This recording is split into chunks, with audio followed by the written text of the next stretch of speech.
ሰላም እንዴት ቆያችሁ? ውድ የያኖስ ቲዩብ ቤተሰቦች፣ እንደምታውቁት አሁን ያለንበት ወቅት የአብይ ጾም ወቅት ሲሆን ያለንበትም ሳምንት ደግሞ የሕማማት ሳምንት ይባላል።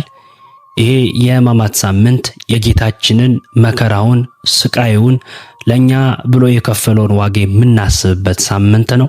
በመሆኑም ይህ ሕማማት የተሰኘውን የጌታችን የኢየሱስ ክርስቶስን መከራ የምናስብበትን በዲያቆን ሄኖክ ኃይሌ የተዘጋጀውን ድንቅ መጽሐፍ አብረን በትረካ መልክ እንሰማዋለን። ይህንን ትረካ ስናዘጋጅ በብዙ ድካም ስለሆነ ቻናላችንን ሰብስክራይብ ማድረግና ላይክ ማድረጋችሁን እንዳትረሱ። ምዕራፍ 2 ሊቀ ካህናት በካህናት አለቆች ግቢ። እነዚህ ይሂዱ ተዋቸው። ይሁዳ ጦሩን እየመራ የመጣበት ሰዓት ጌታችን መንፈስ ግን ተዘጋጅታለች ብሎ የተናገረበት ሰዓት ነበር። የመከራው ሰዓት መድረሱን አውቆ በብርቱ ልቅሶና ሐዘን የጸለየበት፣ ደቀ መዛሙርቱንም ከእንቅልፋቸው ነቅተው እንዲጸልዩ የቀሰቀሰበት ሰዓት ነበር። ትጉና ጸልዩ እያላቸው እንቅልፍ አልጠገብ ያሉት ደቀ መዛሙርቱን 2 ጊዜ የቀሰቀሰው ጌታም መልሰው ሲተኙ የይሁዳንና የወታደሮቹን መምጫ መድረስ አይቶ ከእንግዲህስ ተኙ ያላቸው ቢተኙም የማያስተኙ ጠላቶች ስለመጡባቸው ነበር። ይሁዳ ሊያስይዘው ምቹ ጊዜ ሲጠብቅ ለ2 ቀናት ቢቆይም ጌታችንን ጊዜው እስከሚደርስና ከሞቱ በፊት የሚያደርገውን ሥራ ሁሉ ሳይፈጽም ማንም አልያዘውም ነበር። ደቀ መዛሙርቱ ፋሲካን ወዴት እንድናሰናዳልህ ትወዳለህ ብሎ በጠየቁት ጊዜ ወደ ከተማ ሂዱ፣ ማድጋ ውሃ የተሸከመ ሰውም ያገኛችኋል፣ እርሱም በደርብ ላይ ያለውን የተሰናዳ የተነጠፈ ታላቅ አዳራሽ ያሳያችኋል ብሏቸው ነበር። በንግግሩ የሰውየውንና ፋሲካ የሚደረግበትን ቦታ ስም የሸሸገው በዚያ ጆሮውን አቁም የሚሰማው ይሁዳ ስፍራውን ካወቀ ወደ አይሁድ ሂዶ ስለሚናገርና ወታደሮቹን ይዞ ስለሚመጣም ነበር። የሆነው ቢሆን ኖሮ ጌታችን ታላቁን ሚስጥረ ቁርባን ሳይመሰርትም በተያዘ ነበር። አሁን ግን ሰዓቱ ቀርቧልና ጌታችን ሊያዝ ፈቀደ። ይሁዳ ቀርቦ ከሳሙ በኋላ ጌታችን ወታደሮቹ ወደ እርሱ ሳይመጡ በፊት ወደ እነርሱ ቀረበ። ጠላቶቹን ይወዳልና እርሱን ፍለጋ ሳይደክሙና እንቅፋት ሳይነካቸው ወደ እነርሱ ቀረበላቸው። እናንግሰው ብለው ወደ እርሱ ሲመጡ ወደ ተራራ የሸሸው ጌታ እንስቀለው ብለው ወደ እርሱ ሲመጡ ግን ሊሸሽ አልሞከረም።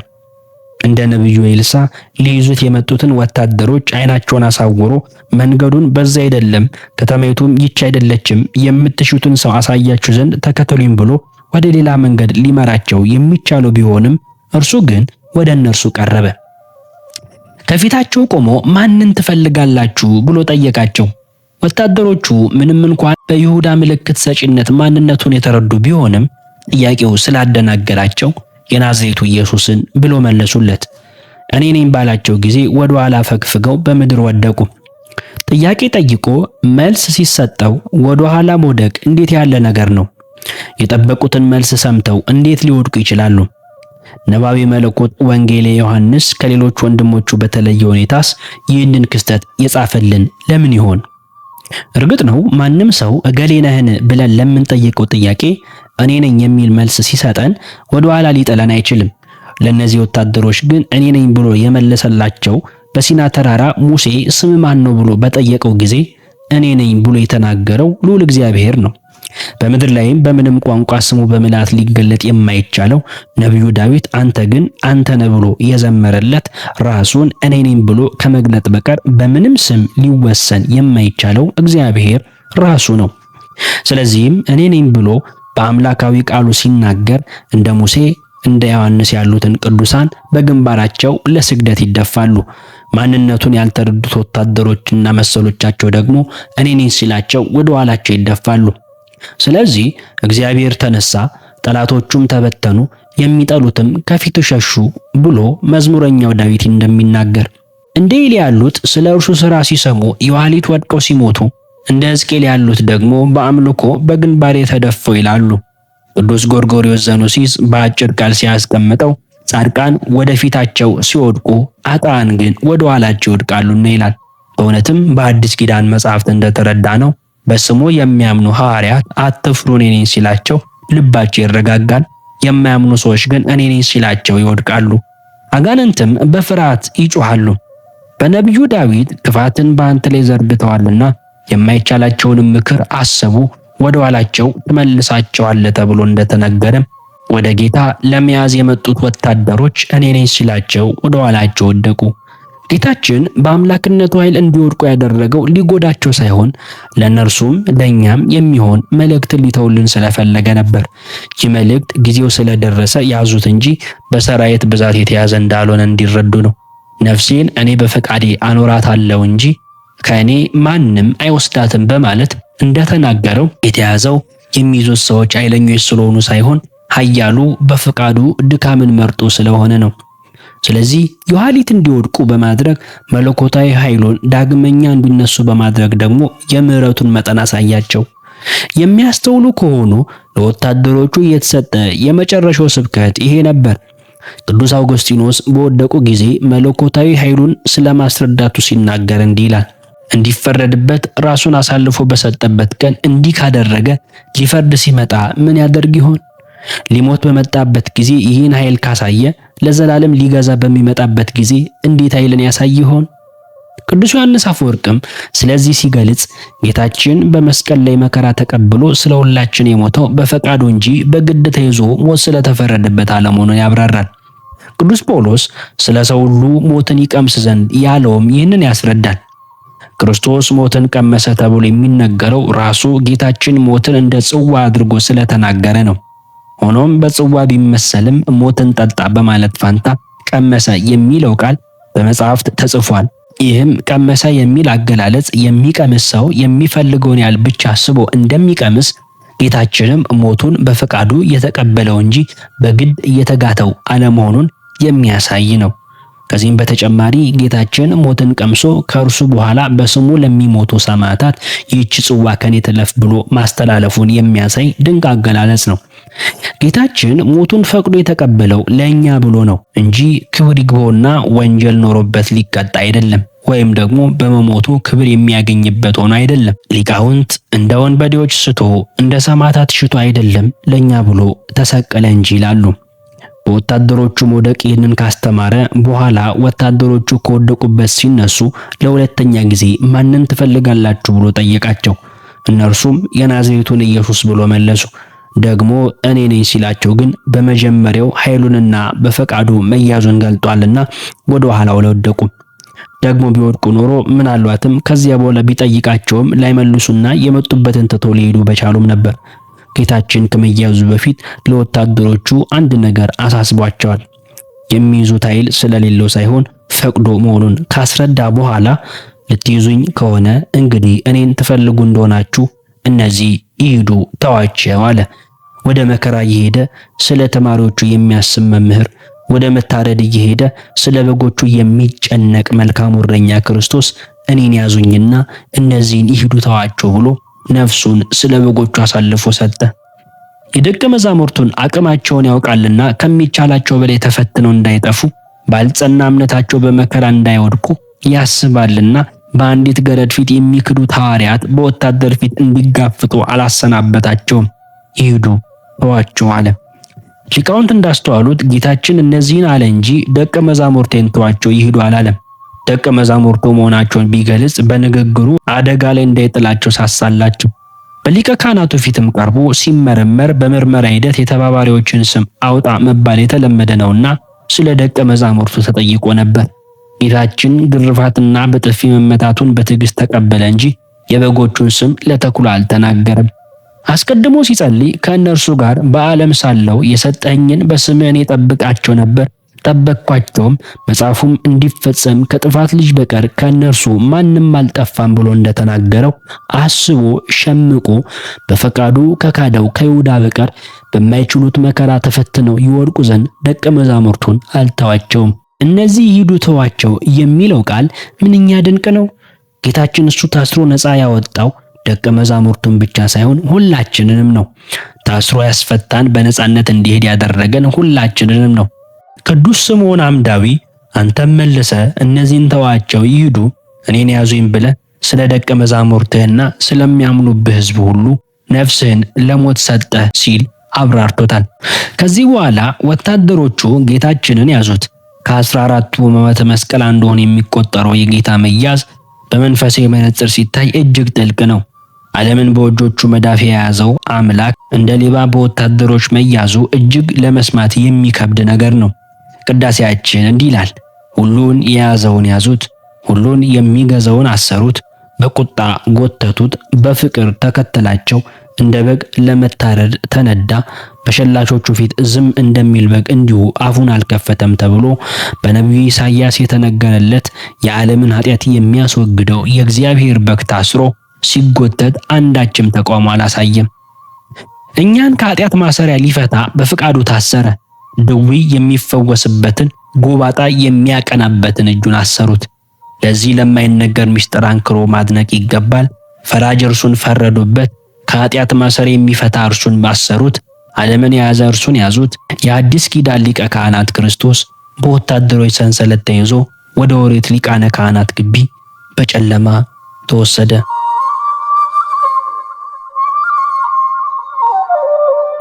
የዮና ልጅ ስምዖን። ስምዖን ጴጥሮስ ለጥያቄም ለመልስም ለእምነትም ለመሳትም የሚቀድመው የሌለ ደቀ መዝሙር ነበር። ለጌታ ያለውን ፍቅር የሚገልጠው በስሜታዊነትም ጭምር ስለነበር የጴጥሮስ ታሪክ የሚያውቅ ሁሉ በርኅራኄ በፈገግታ ያስታውሰዋል። በእውነት እንደ ጴጥሮስ ያለ የዋህ ሰው ማን አለ? በእግዚአብሔር መንፈስ ተቃኝቶ አንተ የሕያው እግዚአብሔር ልጅ ነህ ብሎ ስለ ክርስቶስ መስክሮ አንተ አለት ነህ ተብሎ በተመሰገነበት ቅጽበት ወዲያው የሰይጣን አንደበት ሆኖ ሂድ አንተ ሰይጣን ተብሎ የተገሰጸ ከየዋሁ ጴጥሮስ በቀር ማን አለ? ጌታ ሆይ የእኔን እግር ለዘላለም አታጥብም ብሎ በማለና በተገዘተበት ቅጽበት ጌታ ሆይ መላ ሰውነቴን እጠበኝ ብሎ የለመነ ከምስኪን ጴጥሮስ ሌላ ማን አለ? ከጌታው ጋር በባህር ላይ ለመሄድ በእምነት ለምኖ በባህር ላይ እየተራመደ በዚያችውም ቅጽበት ደግሞ ሊሰጥም ጀምሮ ጌታ ሆይ አድነኝ ብሎ የጮኸ ከጴጥሮስ ሌላ ማን አለ? በችኮላና በጉጉት ለሚያነሳቸው ጥያቄዎቹ በእግዚአብሔር ወልድ በኢየሱስ ክርስቶስ ከመገሰጽ አልፎ እግዚአብሔር አብም ከደመና ሆኖ ስለ ጥያቄ የገሰጸው ሰው ከጴጥሮስ በቀር ማን አለ? ቅዱስ ጴጥሮስ ለጌታ ከነበረው ጽኑ ፍቅርና የክርስቶስ ሞት ለሰው ልጅ መዳን ያለውን ጥቅም በሚገባ ካለመረዳቱ የተነሳ ጌታችን እንደሚሞት በተናገረበት ስፍራ ሁሉ ዋነኛ ተከላካይ ሆኖ እናገኘዋለን። ጌታችን እንደሚሰቀል በተናገረ ጊዜም አይሁንብህ ጌታ ሆይ ይህ ከቶ አይደርስብህም ብሎ ሊገስጸው ጀመር ይላል። በሳምንቱም በታቦር ተራራ ላይ ለመኖር በዚህ መሆን ለኛ መልካም ነው ብሎ ሐሳብ ያቀረበው በዚህ ተራራ ከኖርን የጌታ መሞት ይቀራል ከሚል የዋህነት የተሞላ ምኞት ነበር። የጴጥሮስ የዋህ ምኞት እውን ቢሆን ኖሮ ግን ተጎጂዎቹ ሁላችንም ነበርን። አባ ጊዮርጊስ ለጴጥሮስ እንዲህ ይለዋል። ጴጥሮስ ሆይ በዚህ መኖር ለኛ መልካም ነው አልክን? ለአንተስ በፊቱ ብርሃን እየተደሰትክ በዚያ ብትኖር ይሻል ነበር። እናንተ በዚያ ኖራችሁ ፊቱን እያያችሁ ቢሆን ኖሮ ግን እኛ ባልዳንን ነበር። ምክንያቱም ከዚያ ተራራ ወርዶ ልታዩት የወደዳችሁትን ፊቱን በጥፊ ካልተመታ በስተቀር ልንድን አንችልም ይላል መጽሐፈ ምስጢር ላይ። ቅዱስ ጴጥሮስ ጌታችን እንዳይሞት የነበረው ቁርጠኝነት ጌታችን እስከ ተያዘባት ሐሙስ ምሽት ድረስ የቀጠለ ነበር። ለጌታ ካለው ጽኑ ፍቅር የተነሳም ጌታችንን ሊይዙ ከመጡት ወታደሮች ጋር ለመዋጋት ሰይፍ ይዞም ነበር። እርግጥ ነው ጌታችን ሰይፍ ያዙ ብሎ ነግሯቸው ነበር። ሁለት ሰይፍ እንዳላቸው ሲነግሩትም ይበቃል ብሏቸው ነበር። ጌታችን ይበቃል ያለው ግን ሰይፉን ሳይሆን ንግግራቸውን ነበር። ለውጊያ ሰይፍ ሁለት ሊበቃ አይችልም። ጌታም ጎኑን በጦር ሊወጋ እንጂ ሰዎችን ሊያዋጋ ሰው የሆነ አምላክ አይደለም።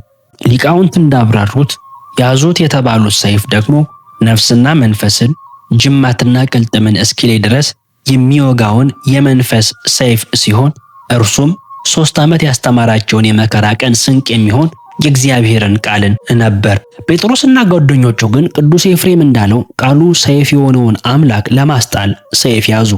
ወታደሮቹ ሊይዙት ሲቀርቡ ደቀ መዛሙርቱ ጌታ ሆይ በሰይፍ እንምታቸውን ብሎ ጠየቁ። ፈጣኑ ጴጥሮስ ግን መልስ ሳይጠብቅ የሊቀ ካህናቱን ባሪያ ጆሮውን ቀረጠው። ሊቃውንት እንደሚሉት ጴጥሮስ አንገቱን መትቶ ሊጥሎ የሰደደ ቢሆንም ልምድ ስለሌለው ጆሮውን አገኘው። እዚህ ላይ ጴጥሮስ ሁለት ሰይፍ ይዞ ከጭፍራ ተዋጊ ጋር ውጊያ ማስነሳቱ በራሱ ለጌታ ያለውን ፍቅር ነገሩን እንዳያስብበት እንዳደረገው ያሳያል።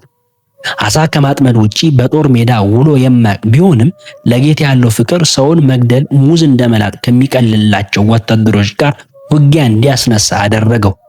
በ58 ዓመቱ ከዚህ በፊት ተጠቅሞበት የማያውቃትን ሰይፍ ይዞ ከወጣቶቹ ስልጡን ወታደሮች ጋር ለነፍሱ ሳይሳሳ ለመዋጋት መነሳቱ የፍቅር እንጂ ሌላ ምን ሊባል ይችላል? ጴጥሮስ ያደረገው ነገር ብዙ መዘዝ የሚያስከትል ነበር። ተሳክቶለት አንገቱን አኝቶ ቢገድለው ኖሮ የክርስቶስ ተሰቅሎ መሞት ደም ለመመለስ የተደረገ ትክክለኛ ፍርድ ወይም ርትዕ ተደርጎ ይታይ ነበር። ጆሮ መቁረጡ በራሱ በሮም መንግስት ለመቅደስ ጠባቂነት የተመደበን ወታደር በመምታቱና ሊታሰር የተፈለገውን ተከሳሽ ለማስለቀቅ መሞከሩ እድሜ ልክ የማይወጡ ጣጣ ውስጥ የሚከተው ውሳኔ ነበር። ጌታችን የሊቀ ካህናቱን ባሪያ ጆሮ ወዲያው በመፈወሱ ያዳነው ወታደሩን ብቻ አልነበረም፣ በዚጦስ ብዙ ችግር ይከተልበት የነበረውን ጴጥሮስንም ጭምር ነበር። የወታደሩ ጆሮ የተፈወሰ ቢሆንም እንኳን ጴጥሮስ የወታደሩን ዘመዶች ባየ ቁጥር ይደነግጥ ነበር። የሮም ወታደርን ተዋግቶ ጆሮ መቁረጡ ጌታ ሞቶ ከተነሳ በኋላም ቢሆን ጴጥሮስ የሮም ግዛት በሆኑ አገሮች ለሚያደርገው አገልግሎት ብዙ ችግር ሊፈጥርበት ይችላል። ለዚህም ነው ጆሮ ስለመቁረጡ ታሪክ ሶስቱ ወንጌላውያን ማቴዎስ፣ ማርቆስና ሉቃስ ሲጽፉ የቆራጩንም ሆነ የተቆራጩን ስም ሳይጠቅሱ ጽፈዋል። ቅዱስ ጴጥሮስ ሰማዕት ሆኖ ከሞተ በኋላ ወንጌሉን የጻፈው ቅዱስ ዮሐንስ ግን ቆራጩ ጴጥሮስ፣ ተቆራጩ ማልኮስ እንደሚባሉ በግልጽ ጽፏል። ይህ የሆነውም ሶስቱ ወንጌላውያን በጻፉበት ጊዜ ጴጥሮስ ገና በሕይወት ስለነበረ ነው።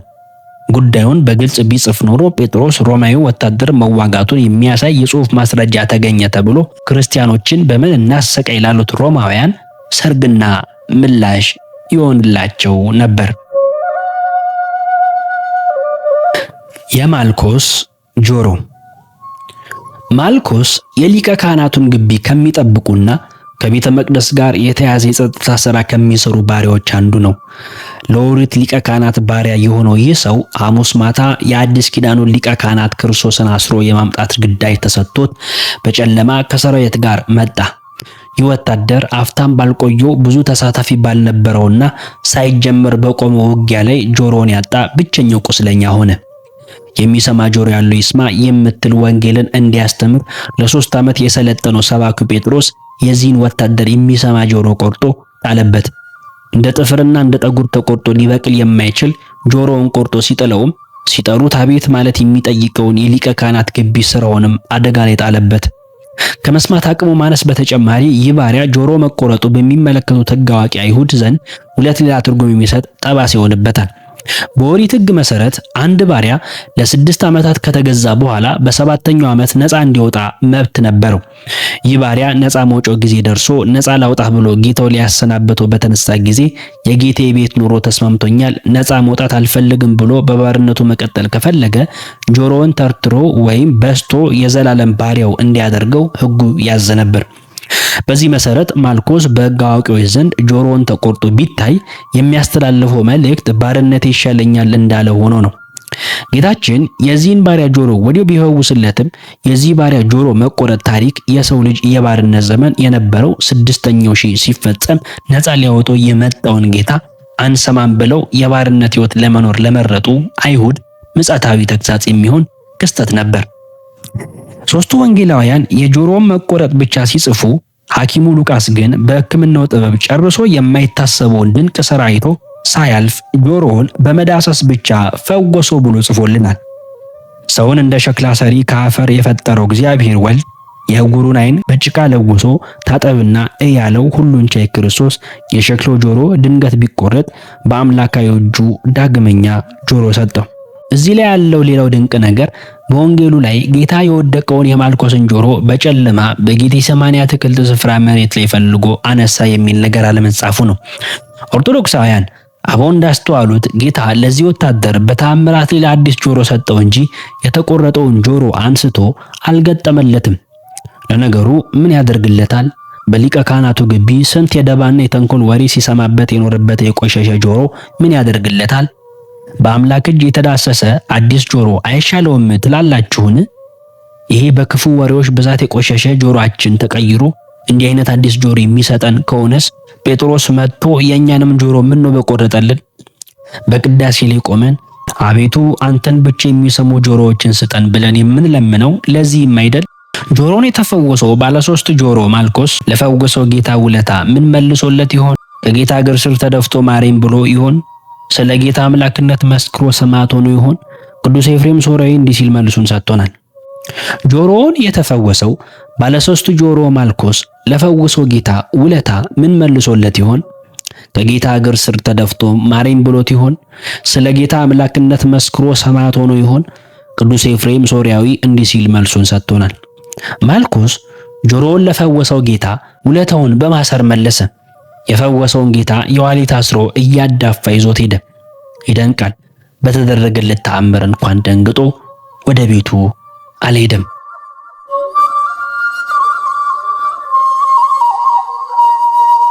በፈተና ግቢ ውስጥ ጌታችን ሲያዝ ደቀ መዛሙርቱ ይሂዱ ተዋቸው ብሎ ስለነበር ደቀ መዛሙርቱ ወታደሮቹ ወደ እነርሱ ሳይዞሩ በፊት እግሬ አውጪኝ ብለው ተበታተኑ።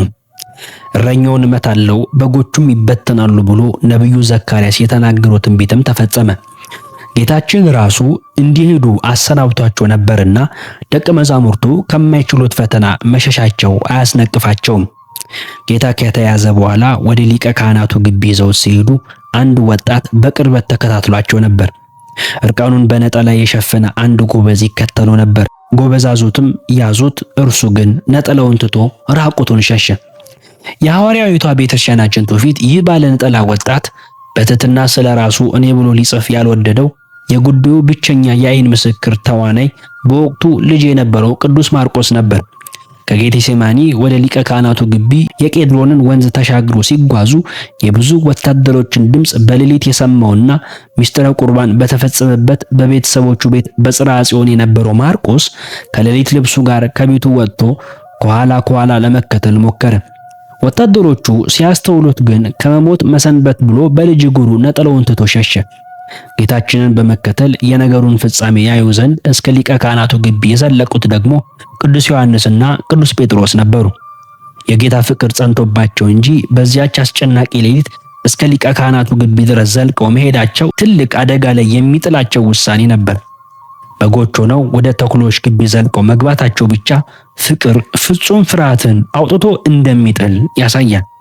ከሸሸ ተዋግቶ የቆሰለ ይሻላልና የጴጥሮስን በፈተና መውደቅ ብቻ ከማየት እንደ ልማዱ ጌታ ሆይ ወደ ማን እንሄዳለን ብሎ እንደ ጓደኞቹ ሳይሸሽ ጌታውን በፍቅር መከተሉን ልናመሰግነው ይገባል። ጴጥሮስ በፍቅሩ ምክንያት ከፍርሃታቸው የተነሳ ከሸሹ ጓደኞቹ ጋር አብሮ አልሸሸም። በዚህችም ምሽት ዲያብሎስ ደቀ መዛሙርቱን እንደ ስንዴ ሊያበጥራቸው ለምኖ ነበር። ሰይጣን በቀን በዙሪያችን ባሉ ሰዎች አድሮ ይዋጋናል፣ በሌሊት ግን ራሱ ይዋጋናል። ጴጥሮስን ራሱ ሊያበጥሮ ለምኖ ነበር። በቀን ሲሆን ሌሎች ሰዎች ከበው ያጠምዱታልና እንዳለ አባ ወቅሪስ ጌታችን የጴጥሮስ እምነት እንዳይጠፋ ስለ ደቀ መዛሙርቱ ጸልዮ ገደበለት እንጂ ሰይጣን ለጴጥሮስ የደገሰለት ብዙ ነገር ነበር። ጌታችን የሰይጣንን ፈተና ቢያስቆምለትም እንኳን ጴጥሮስ ግን በዚያች ምሽት መፈተኑ ግን አልቀረም። ይህ የሚሆነው ጌታችን ስለሚመጣበት ፈተና ሲነግረው በሰጠው ምላሽ ምክንያት ነው። ሁሉም ቢሰናከሉ እኔ ግን ከቶ አልሰናከልም ነበር ያለው። ይህ ንግግር ከባድ ነበር። ከራሱ ታማኝነት በላይ ሁሉ ቢሰናከሉ ብሎ መናገሩ ቅዱስ ጴጥሮስን ለፈተና አጋለጠው። ጴጥሮስ ሆይ እኔም አልክድም ወንድሞቼም አይክዱም ብትል ምን ነበረበት? ከእግዚአብሔር አገልጋዮች ራሳቸውን ያነጹ ወንድሞቻቸውን ግን ያረክሱ ዘንድ ይገባቸዋልን? አንተ ግን ራስህን ከፍ ሌሎችን ዝቅ አደረክ። ስለዚህ ሌሎች ሳይክዱት አንተ ካድከው ይላል ርቱዕ ሃይማኖት። አቦ እንዳስተማሩት የጴጥሮስ ንግግር በሐዋርያቱ መካከል በነበረው ከሁሉ የሚበልጠው ማን ነው የሚል ፉክክር ውጤት ነበር። ጌታችን ለጴጥሮስ ከባህር ዓሣ አጥምድና ሆዱን ቀደ እስታቴር ታገኛለህ፣ ለእኔና ላንተ ክፈል ብሎ የጴጥሮስን ብቻ ግብር ከከፈለለት በኋላ ከሁላችን የሚበልጠው ማን ነው የሚለው ጥያቄ የሁሉም ደቀ መዛሙርት ተደጋጋሚ ጥያቄ ነበር። ይህ ሰይጣን በሐዋርያት መካከል ሲዘራው የነበረው የፉክክር መንፈስ ከጰራቅሊጦስ በኋላ በትሕትና ተተክቶ ሰይጣን አንገቱን ደፍቶ የነበረ ሲሆን ከክፍለ ዘመናት በኋላ ግን በሐዋርያ ላይ ያልተሳካለትን የእኔን በልጥ ፈተና በመንበራቸው ላይ ደግሞ እንዲነሳ በማድረጉ የጴጥሮስ መንበር የሆነችው ሮም ከሁሉ በላይ ነኝ እንድትል አብያተ ክርስቲያናት እንዲከፋፈሉና ለመናፍቃንም መፈልፈል በር እንዲከፍቱ ምክንያት መሆኑ ታሪካዊ እውነታ ነው።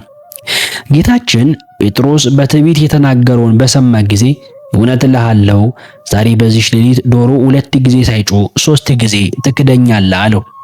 ወንጌላውያኑ ተከፋፍለው የጻፉት የጌታችን ትንቢት ሐሳቡ የተለያየ ቢመስልም አገጣጥመን ስንረዳው ሐሳቡ አንድ ነው። ቅዱስ ማቴዎስና ቅዱስ ሉቃስ ዶሮ አከታትሎ የሚጮህበትንና ጴጥሮስም የሚሰማውን የዶሮ ጩኸት ብቻ በማሰብ ዶሮ ሳይጮህ ብለው ሲጽፉ፣ የቅዱስ ጴጥሮስ ተማሪ የነበረው ማርቆስ ከራሱ ጠይቆ ከጴጥሮስ ጠይቆ የተረዳውን ዶሮ የጮኸው 2 ጊዜ እንደሆነ ጽፏል። ጴጥሮስ 1 ጊዜ እንደካደ ዶሮ ጮኸ ነበር። ይህን ጩኸት ሳይሰማ ጴጥሮስ አከታትሎ 2 ጊዜ ካደ። ከዚህ በኋላ ዶሮ ለሁለተኛ ጊዜ ጮኸ። ሁሉም የቤተክርስቲያናችን ሊቃውንት ዶሮ ሳይጮህ ለሚለው ትንቢት የሰጡት ማብራሪያ ይህ ነው። ቅዱስ ጴጥሮስ ይህንን የጌታ ቃል ሰምቶም በራስ መተማመኑ አልቀነሰም። ቃሉን አበርትቶ ከአንተ ጋር የምሞት እንኳን ቢሆን ከቶ አልክድህም ብሎ ዳግመኛ ተናገረ። የቀሩት ሐዋርያትም እኛ ስለምን ይቅርብን ብለው ሁሉም ደግሞ እንደዚህ አሉ። ቅዱስ ጴጥሮስ ደካማነቱን ያውቅ ዘንድ የእግዚአብሔር ረዳትነት በዚያች ምሽት የራቀውና ለክህደት የተዳረገው በዚህ ንግግሩ ምክንያት ነው።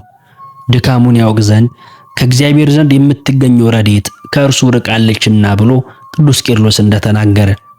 ይህ ከሆነ ከጥቂት ሰዓታት በኋላ ነበር ጴጥሮስ በቃሉ መሰረት ጌታውን ከሩቅ ተከትሎ ወደ ሊቀ ካህናቱ ግቢ የደረሰው። ወደ ሊቀ ካህናቱ ግቢ ሲደርስ ከሊቀ ካህናቱ ጋር ይተዋወቅ የነበረው ቅዱስ ዮሐንስ ለበረኛይቱ ነግሮ ጴጥሮስን አስገባው። ሐናና ቀያፋ። ጌታችን የተያዘበትና የተሰቀለበት ወቅት በወንጌላት እንደተጻፈውና የታሪክ መዛግብትም እንደሚመሰክሩት ሐናና ቀያፋ ሊቃነ ካህናት በነበሩበት ዘመን ነበር።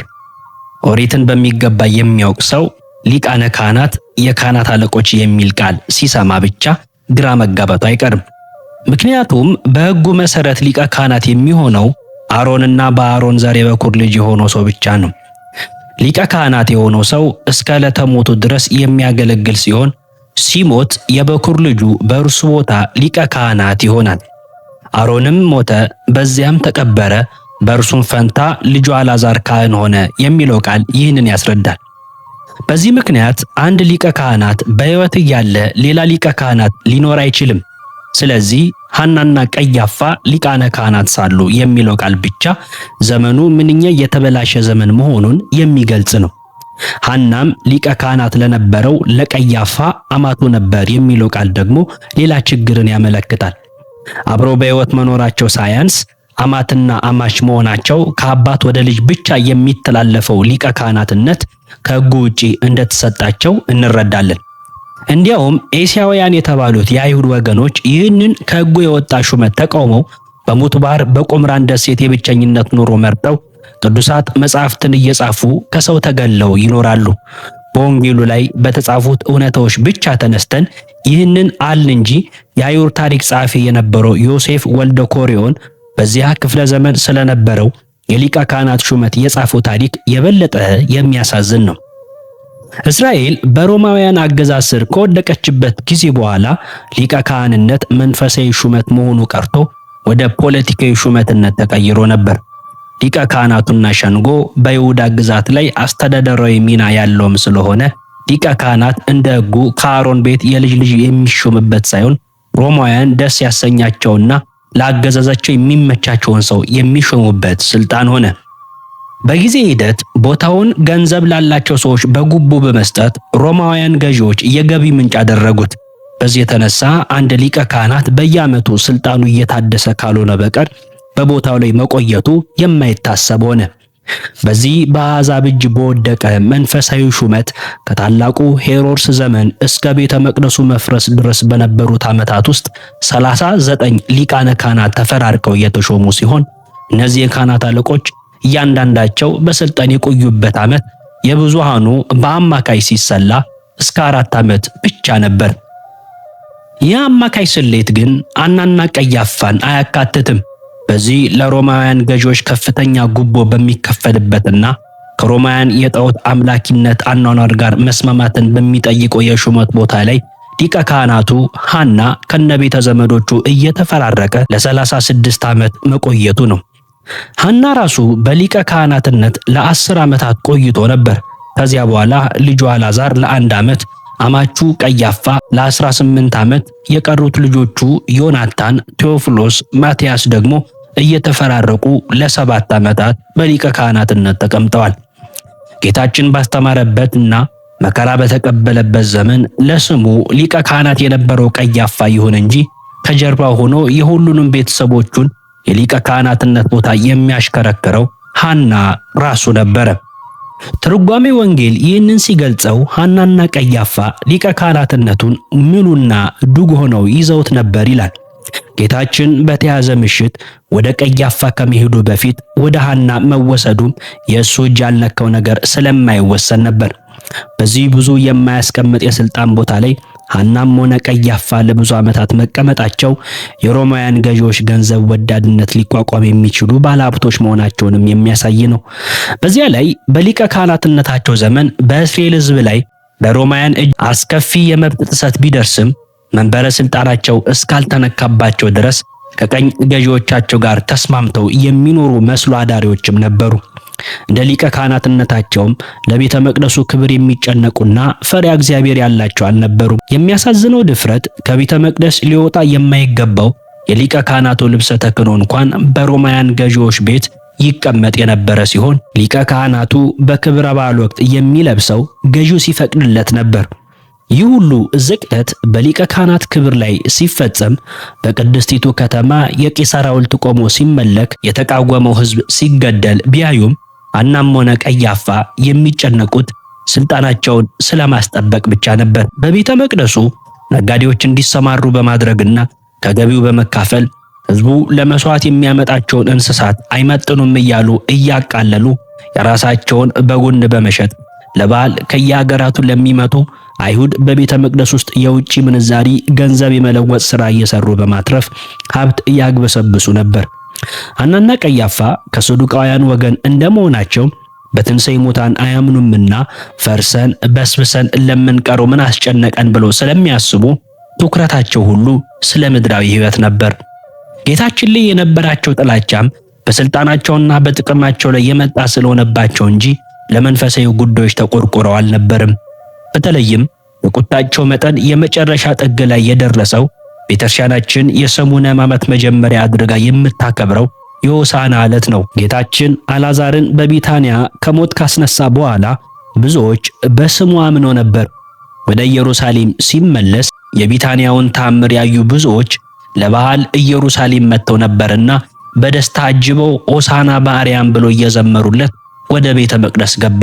በቤተ መቅደስም በመቅደሱ የሚሸጡና የሚለውጡትን ለሁለተኛ ጊዜ አጸዳ።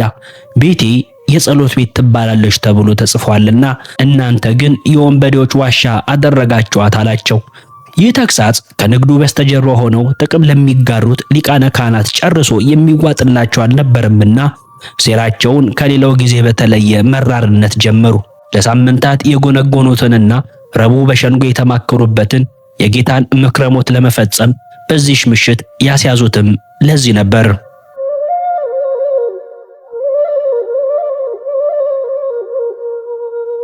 ታላቁ የአይሁድ ሸንጎ። ታላቁ የአይሁድ ሸንጎ በስልጣን ከፍተኛነት ከሌሎች ታናናሽ ምክር ቤቶች የሚበልጥና የራሱ ሕግ አስከባሪዎች፣ ወታደሮች ያሉት የአይሁድ ፍርድ ሸንጎ ነው። በዚህ ዓመት የተሾሙ ሊቀ ካህናት መሪነት ቀድሞ በሊቀ ካህናትነት ያገለገሉ የካህናት አለቆችን በሕግ አዋቂነታቸውና ጠንቃቂነታቸው በሕዝቡና በሸንጎ ዘንድ ክብር የሚሰጣቸው ጸሐፍት ፈሪሳውያንንና በሕዝብ የተከበሩ ሽማግሌዎችን ያካተተው ይህ ታላቅ ሸንጎ 72 አባላትን የያዘ ነው። የሸንጎ አባላት ውስጥ ተጽዕኖ ፈጣሪ የሆኑት ጸሐፍት ፈሪሳውያንና የካህናት አለቆች ናቸው። የካህናት አለቆች ከሰዱቃውያን ወገን ሲሆኑ በአገረ ገዡ ዘንድ ባላቸው ተቀባይነትና በገንዘብ አቅማቸው የሚፈሩና መቅደሱን የተቆጣጠሩ ናቸው። ፈሪሳውያን ደግሞ በሕግ ዕውቀታቸውና አጥባቂነታቸው የሚበልጡ በሕዝባዊ ድጋፍን ብልጫ ያላቸው ናቸው። ነቢዩ ዳዊት አለቆችም በእግዚአብሔርና በሙሴ ላይ በአንድነት ተሰባሰቡ እንዳለው እርስ በርሳቸው በነገር ሃይማኖትም ሆነ በአገራዊ ጉዳዮች ጨርሶ የማይስማሙና የሚጠላለፉ ባላንጣዎች ቢሆኑም የማይስማሙት በጌዳ መገደል ተስማምቶ ተሰባስበዋል። በመድኃኔዓለም ዕለት በማለዳ የሚደርሰው ምስጋና የአይሁድ ማኅበር ተባበሩ፣ አምላክን ለመስቀል ተማማሉ፣ ደሙ በእኛና በልጆቻችን ይሁን እያሉ ክቡሩን ንጉሥ ሰቀሉ ይላል።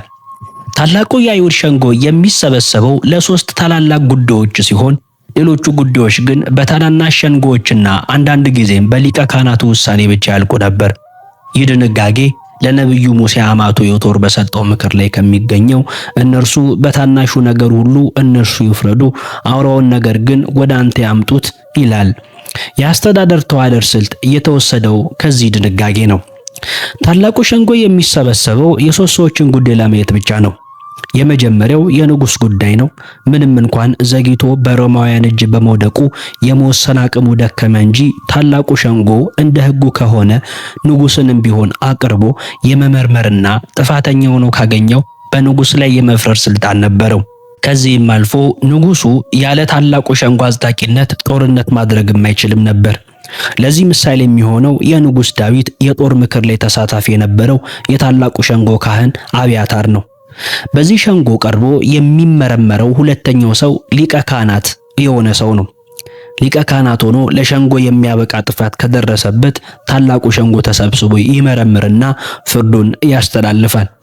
ሶስተኛው ሰው ደግሞ መሲህ ወይም ነብይ ነኝ ብሎ የተነሳ ሰው ሲሆን ሸንጎ የመሲህ ነኝ ባይሆን ማንነት መርምሮ የተናገረው ነገር ባይሆን ወይም ባይፈጸም ከፈጣሪ ያልተላከ እንደሆነ ወይም ከፈጣሪ የተላከ መሆኑን የማጣራት የቅጣት ወይም የምህረት ውሳኔን የማስተላለፍ ኃላፊነት አለበት። ምንኛ ድንቅ ነው! አይሁድ ሳያውቁት የሐሙስ ማታውን ታላቁ ሸንጎ በማድረጋቸው የተከሳሹን ማንነት እንድናስተውል አደረጉን። በዚያሽ ምሽት በሸንጎ ፊት የቆመው መድኃኔዓለም የነገስታት ንጉሥ ሊቀ ካህናት መሲህ ነውና። ታላቁ የአይሁድ ሸንጎ በዚህ ስልጣኑ የተነሳ እጅግ የተከበረና ያለ ምክንያት የማይጠራ ሸንጎ ሲሆን በሕግ አዋቂዎች ፈሪሳውያንና በካህናት አለቆች ዘንድ ክርክር ተደርጎበት መጽሐፍ ተጠቅሶበት የሚደረግ የፍትህ ሸንጎ ነበር። የክሱን ምንነት፣ የምስክሮችን ቃል፣ የሸንጎውን ቃል ጉባኤ በጥንቃቄ የሚጽፉ ሁለት ጸሐፍትም በጉባኤ ላይ ይቀመጣሉ። የሸንጎ አባላት ተሟልተው በቤተ መቅደስ ውስጥ በተዘጋጀው ፍርድ የሚሰጥበት ዕለት ግማሽ ክብ ሰርተው በክብር ይቀመጡና በእርጋታ ምርመራውን ያካሂዳሉ። ከምርመራው ሂደት ፍጻሜ በኋላ የእረፍትና የማሰቢያ ጊዜ ወስደው ቢያንስ ከአንድ ቀን እረፍት በኋላ የሥራ ሰዓታቸውን ጠብቀው ዳግመኛ ይሰበሰባሉ። በዚህ ስብሰባ ውሳኔ ላይ ድምፅ የሚሰጡ ሲሆን ገና ወጣት የሆኑ የሸንጎ አባላት አንጋፎቹ በሚሰጡት ሐሳብ ተጽዕኖ እንዳያርፍባቸው መጀመሪያ ሐሳብ እንዲሰጡ ይደረጋል።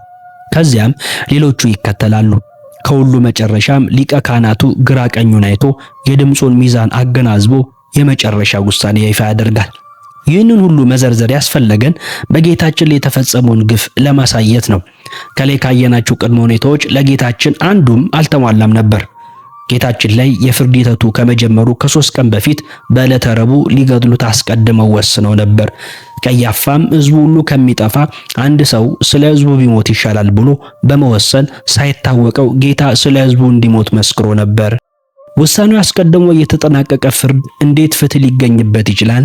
ጌታችን በፍርዱ ሂደት ሲጠይቁት ዝም ይል የነበረውም ለማስመሰልና ምክንያት ለመፍጠር እንጂ ውሳኔውን አስቀድመው ወስነውና ጨርሰው የመጡ ፈራጆች ስለሆኑ ነበር።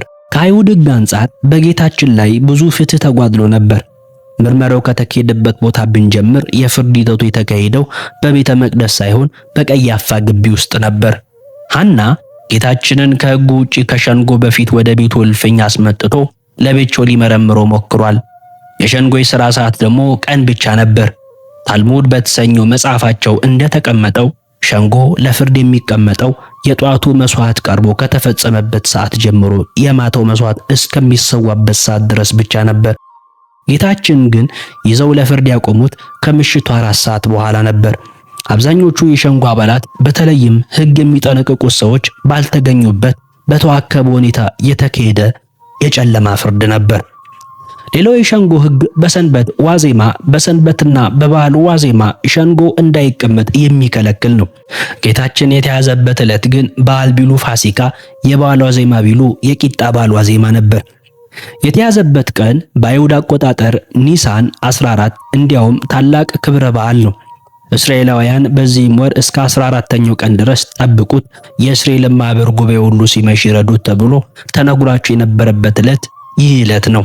በታዘዙትም መሰረት ነውር የሌለበትን በግ አርደው ደሙን በበሮቻቸው መቃንና ጉበል ላይ የቀቡት፣ የተቀቀለውን ወይም ጥሬውን እንብላ ሳይሉ የተጠበሰውን ከመራራ ቅጠል ጋር የበሉት፣ በእጃቸው በትር አድርገው ወገባቸውን ታጥቀው ቶሎ ቶሎ የበሉበት ምሽት ይህ የኒሳን 14 ምሽት ነበር። እስራኤልን ከግብጽ ባርነት ነፃ ያወጣው በግ በታረደበት በዚያው ምሽት ሁላችንን ከሲኦል ባርነት ነፃ የሚያወጣው በግ መያዙ ምንኛ ድንቅ ነው!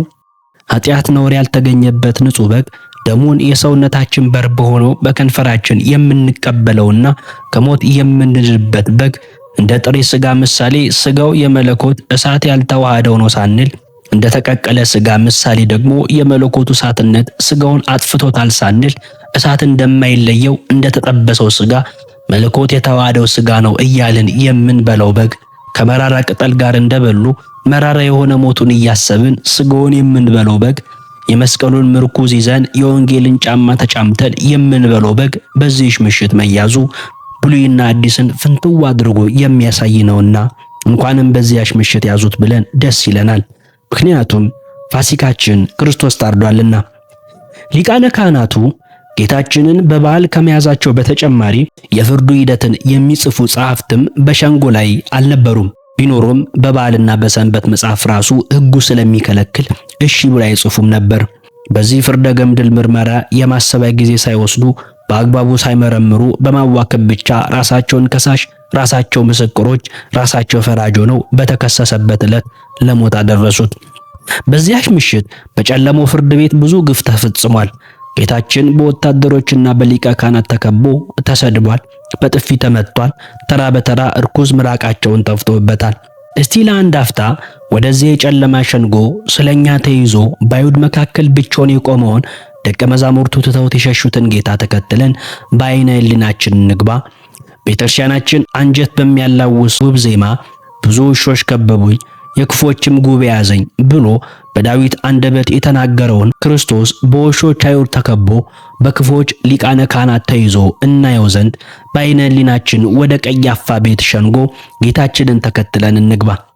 ቅዱስ ኤፍሬም እንዲህ ይላል፣ ሁሉን የፈጠረው ጌታ ዛሬ በቀያፋ ፊት እንደ ክፉ ወንጀለኛ እየተመረመረ ነው።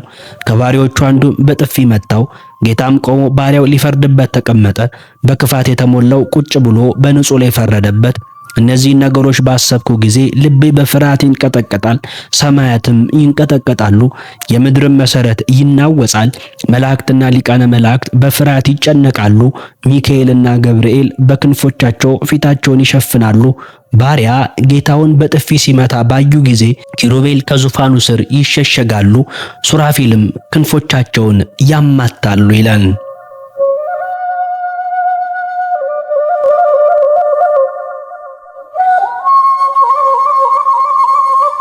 ለምን ትመታኛለህ?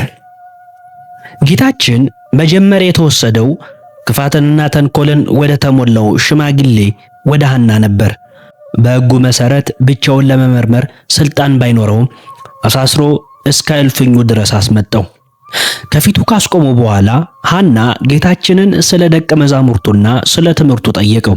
ጌታችን ሲያስተምር የካህናት አለቆች ሐናና ቀያፋ ብዙ ጊዜ ሰምተውታል። ማን ስልጣን ሰጠ ብሎ ሲጠይቁትም ነበር። በምሳሌ ሲያስተምር ምሳሌውን የተናገረው ስለ እነርሱ እንደሆነ አውቀውም ሲበሳጩም ነበር። አሁን ካሳሰረውና ካስመጣው በኋላ ግን ትምህርቱን ሰምቶ እንደማያውቅ ሆኖ እንደ አዲስ ጠየቀው። ጌታችን እኔ በግልጥ ለዓለም ተናገርኩ፣ አይሁድ በሚሰበሰቡበት በምኩራብና በመቅደስ እኔ ሁል ጊዜ አስተማርኩ፣ በስውርም ምንም አልተናገርኩም። ስለምን ትጠይቀኛለህ? ለእነርሱ የተናገርኩትን የሰሙትን ጠይቅ፣ እነሆ እነዚህ እኔ የተናገርኩትን ያውቃሉ ብሎ መለሰለት። ይህንንም ሲል በዚያ ቆሙ የነበሩ ኮሎሌዎች አንዱ ለሊቀ ካህናቱ እንዲህ ትመልሳለህን ብሎ ኢየሱስን በጥፊ መታው። የኦሪትን ሊቀ ካህናት ደስ ለማሰኘት ብሎ የአዲስ ኪዳንን ሊቀ ካህናት ፊቱን በጥፊ መታው። የጌታችን ፊት በጥፊ በመማታቱም ከዚያ ሰዓት ጀምሮ ለ18 ሰዓት የሚቀጥለውን የጌታችን መደብደብና ግርፋት አስጀማሪ ሆነ። ነቢዩ ዳዊት አቤቱ ፊትህን እሻለሁ፣ ያንተን ፊት አቤቱ እሻለሁ፣ ፊትህን ከኔ አትመልስ ብሎ የዘመረለትን የአምላክን ፊት ይህ ሎሌ በጥፊ መታው። መላእክት ሊያዩት የማይቻላቸውን በሁለት ክንፋቸው ፊታቸውን በሁለት ክንፋቸው እግራቸውን ሸፍነው የሚቆሙለትን ፈጣሪን በጥፊ ፊቱን መታው። ነብዩ ሙሴ እባክህን ፊትህን አሳየኝ ብሎ የለመነውን ፈጣሪ ፊት አንድ ሎሌ በጥፊ ሲመተው ቢያይ ምን ይል ይሆን? ቅዱስ ኤፍሬም ይህን ሎሌ እንዲህ ሲል ይጠይቀዋል። አንተ ክፉ ባሪያ፣ እስቲ ንገረን፣ ጌታችንን ስለምን በጥፊ መታው? በጥንት የባርነት ሥርዓት ባሪያዎች ሁሉ ነፃ በሚለቀቁበት ዕለት ነፃነታቸውን ሊቀበሉ ሲሉ ጌቶቻቸው በጥፊ መቷቸው ነበር። አንተ ክፉ ባሪያ ግን የሁሉን ነፃ ጌታ አውጪ ነፃ ሊያወጣ በመጣ ጊዜ በጥፊ መታኸው። በጥፊ በመማታት ከጌቶችና እናና ቀያፋ ሽልማትን አገኛለሁ ብለህ ተመኝተህ ይሆን? ክርስቶስ ሰማያዊ ጌታ መሆኑን አልሰማህም ይሆን? ኢየሱስም መልሶ ክፉ ተናግሬ እንደሆንኩ ግን ስለ ክፉ ምስክር መልካም ተናግሬ እንደሆንኩ ስለምን ትመታኛለህ አለው። ጌታችን በጥፊ በተመታ ሰዓት እንኳን የቁጣ ንግግር አልተናገረም።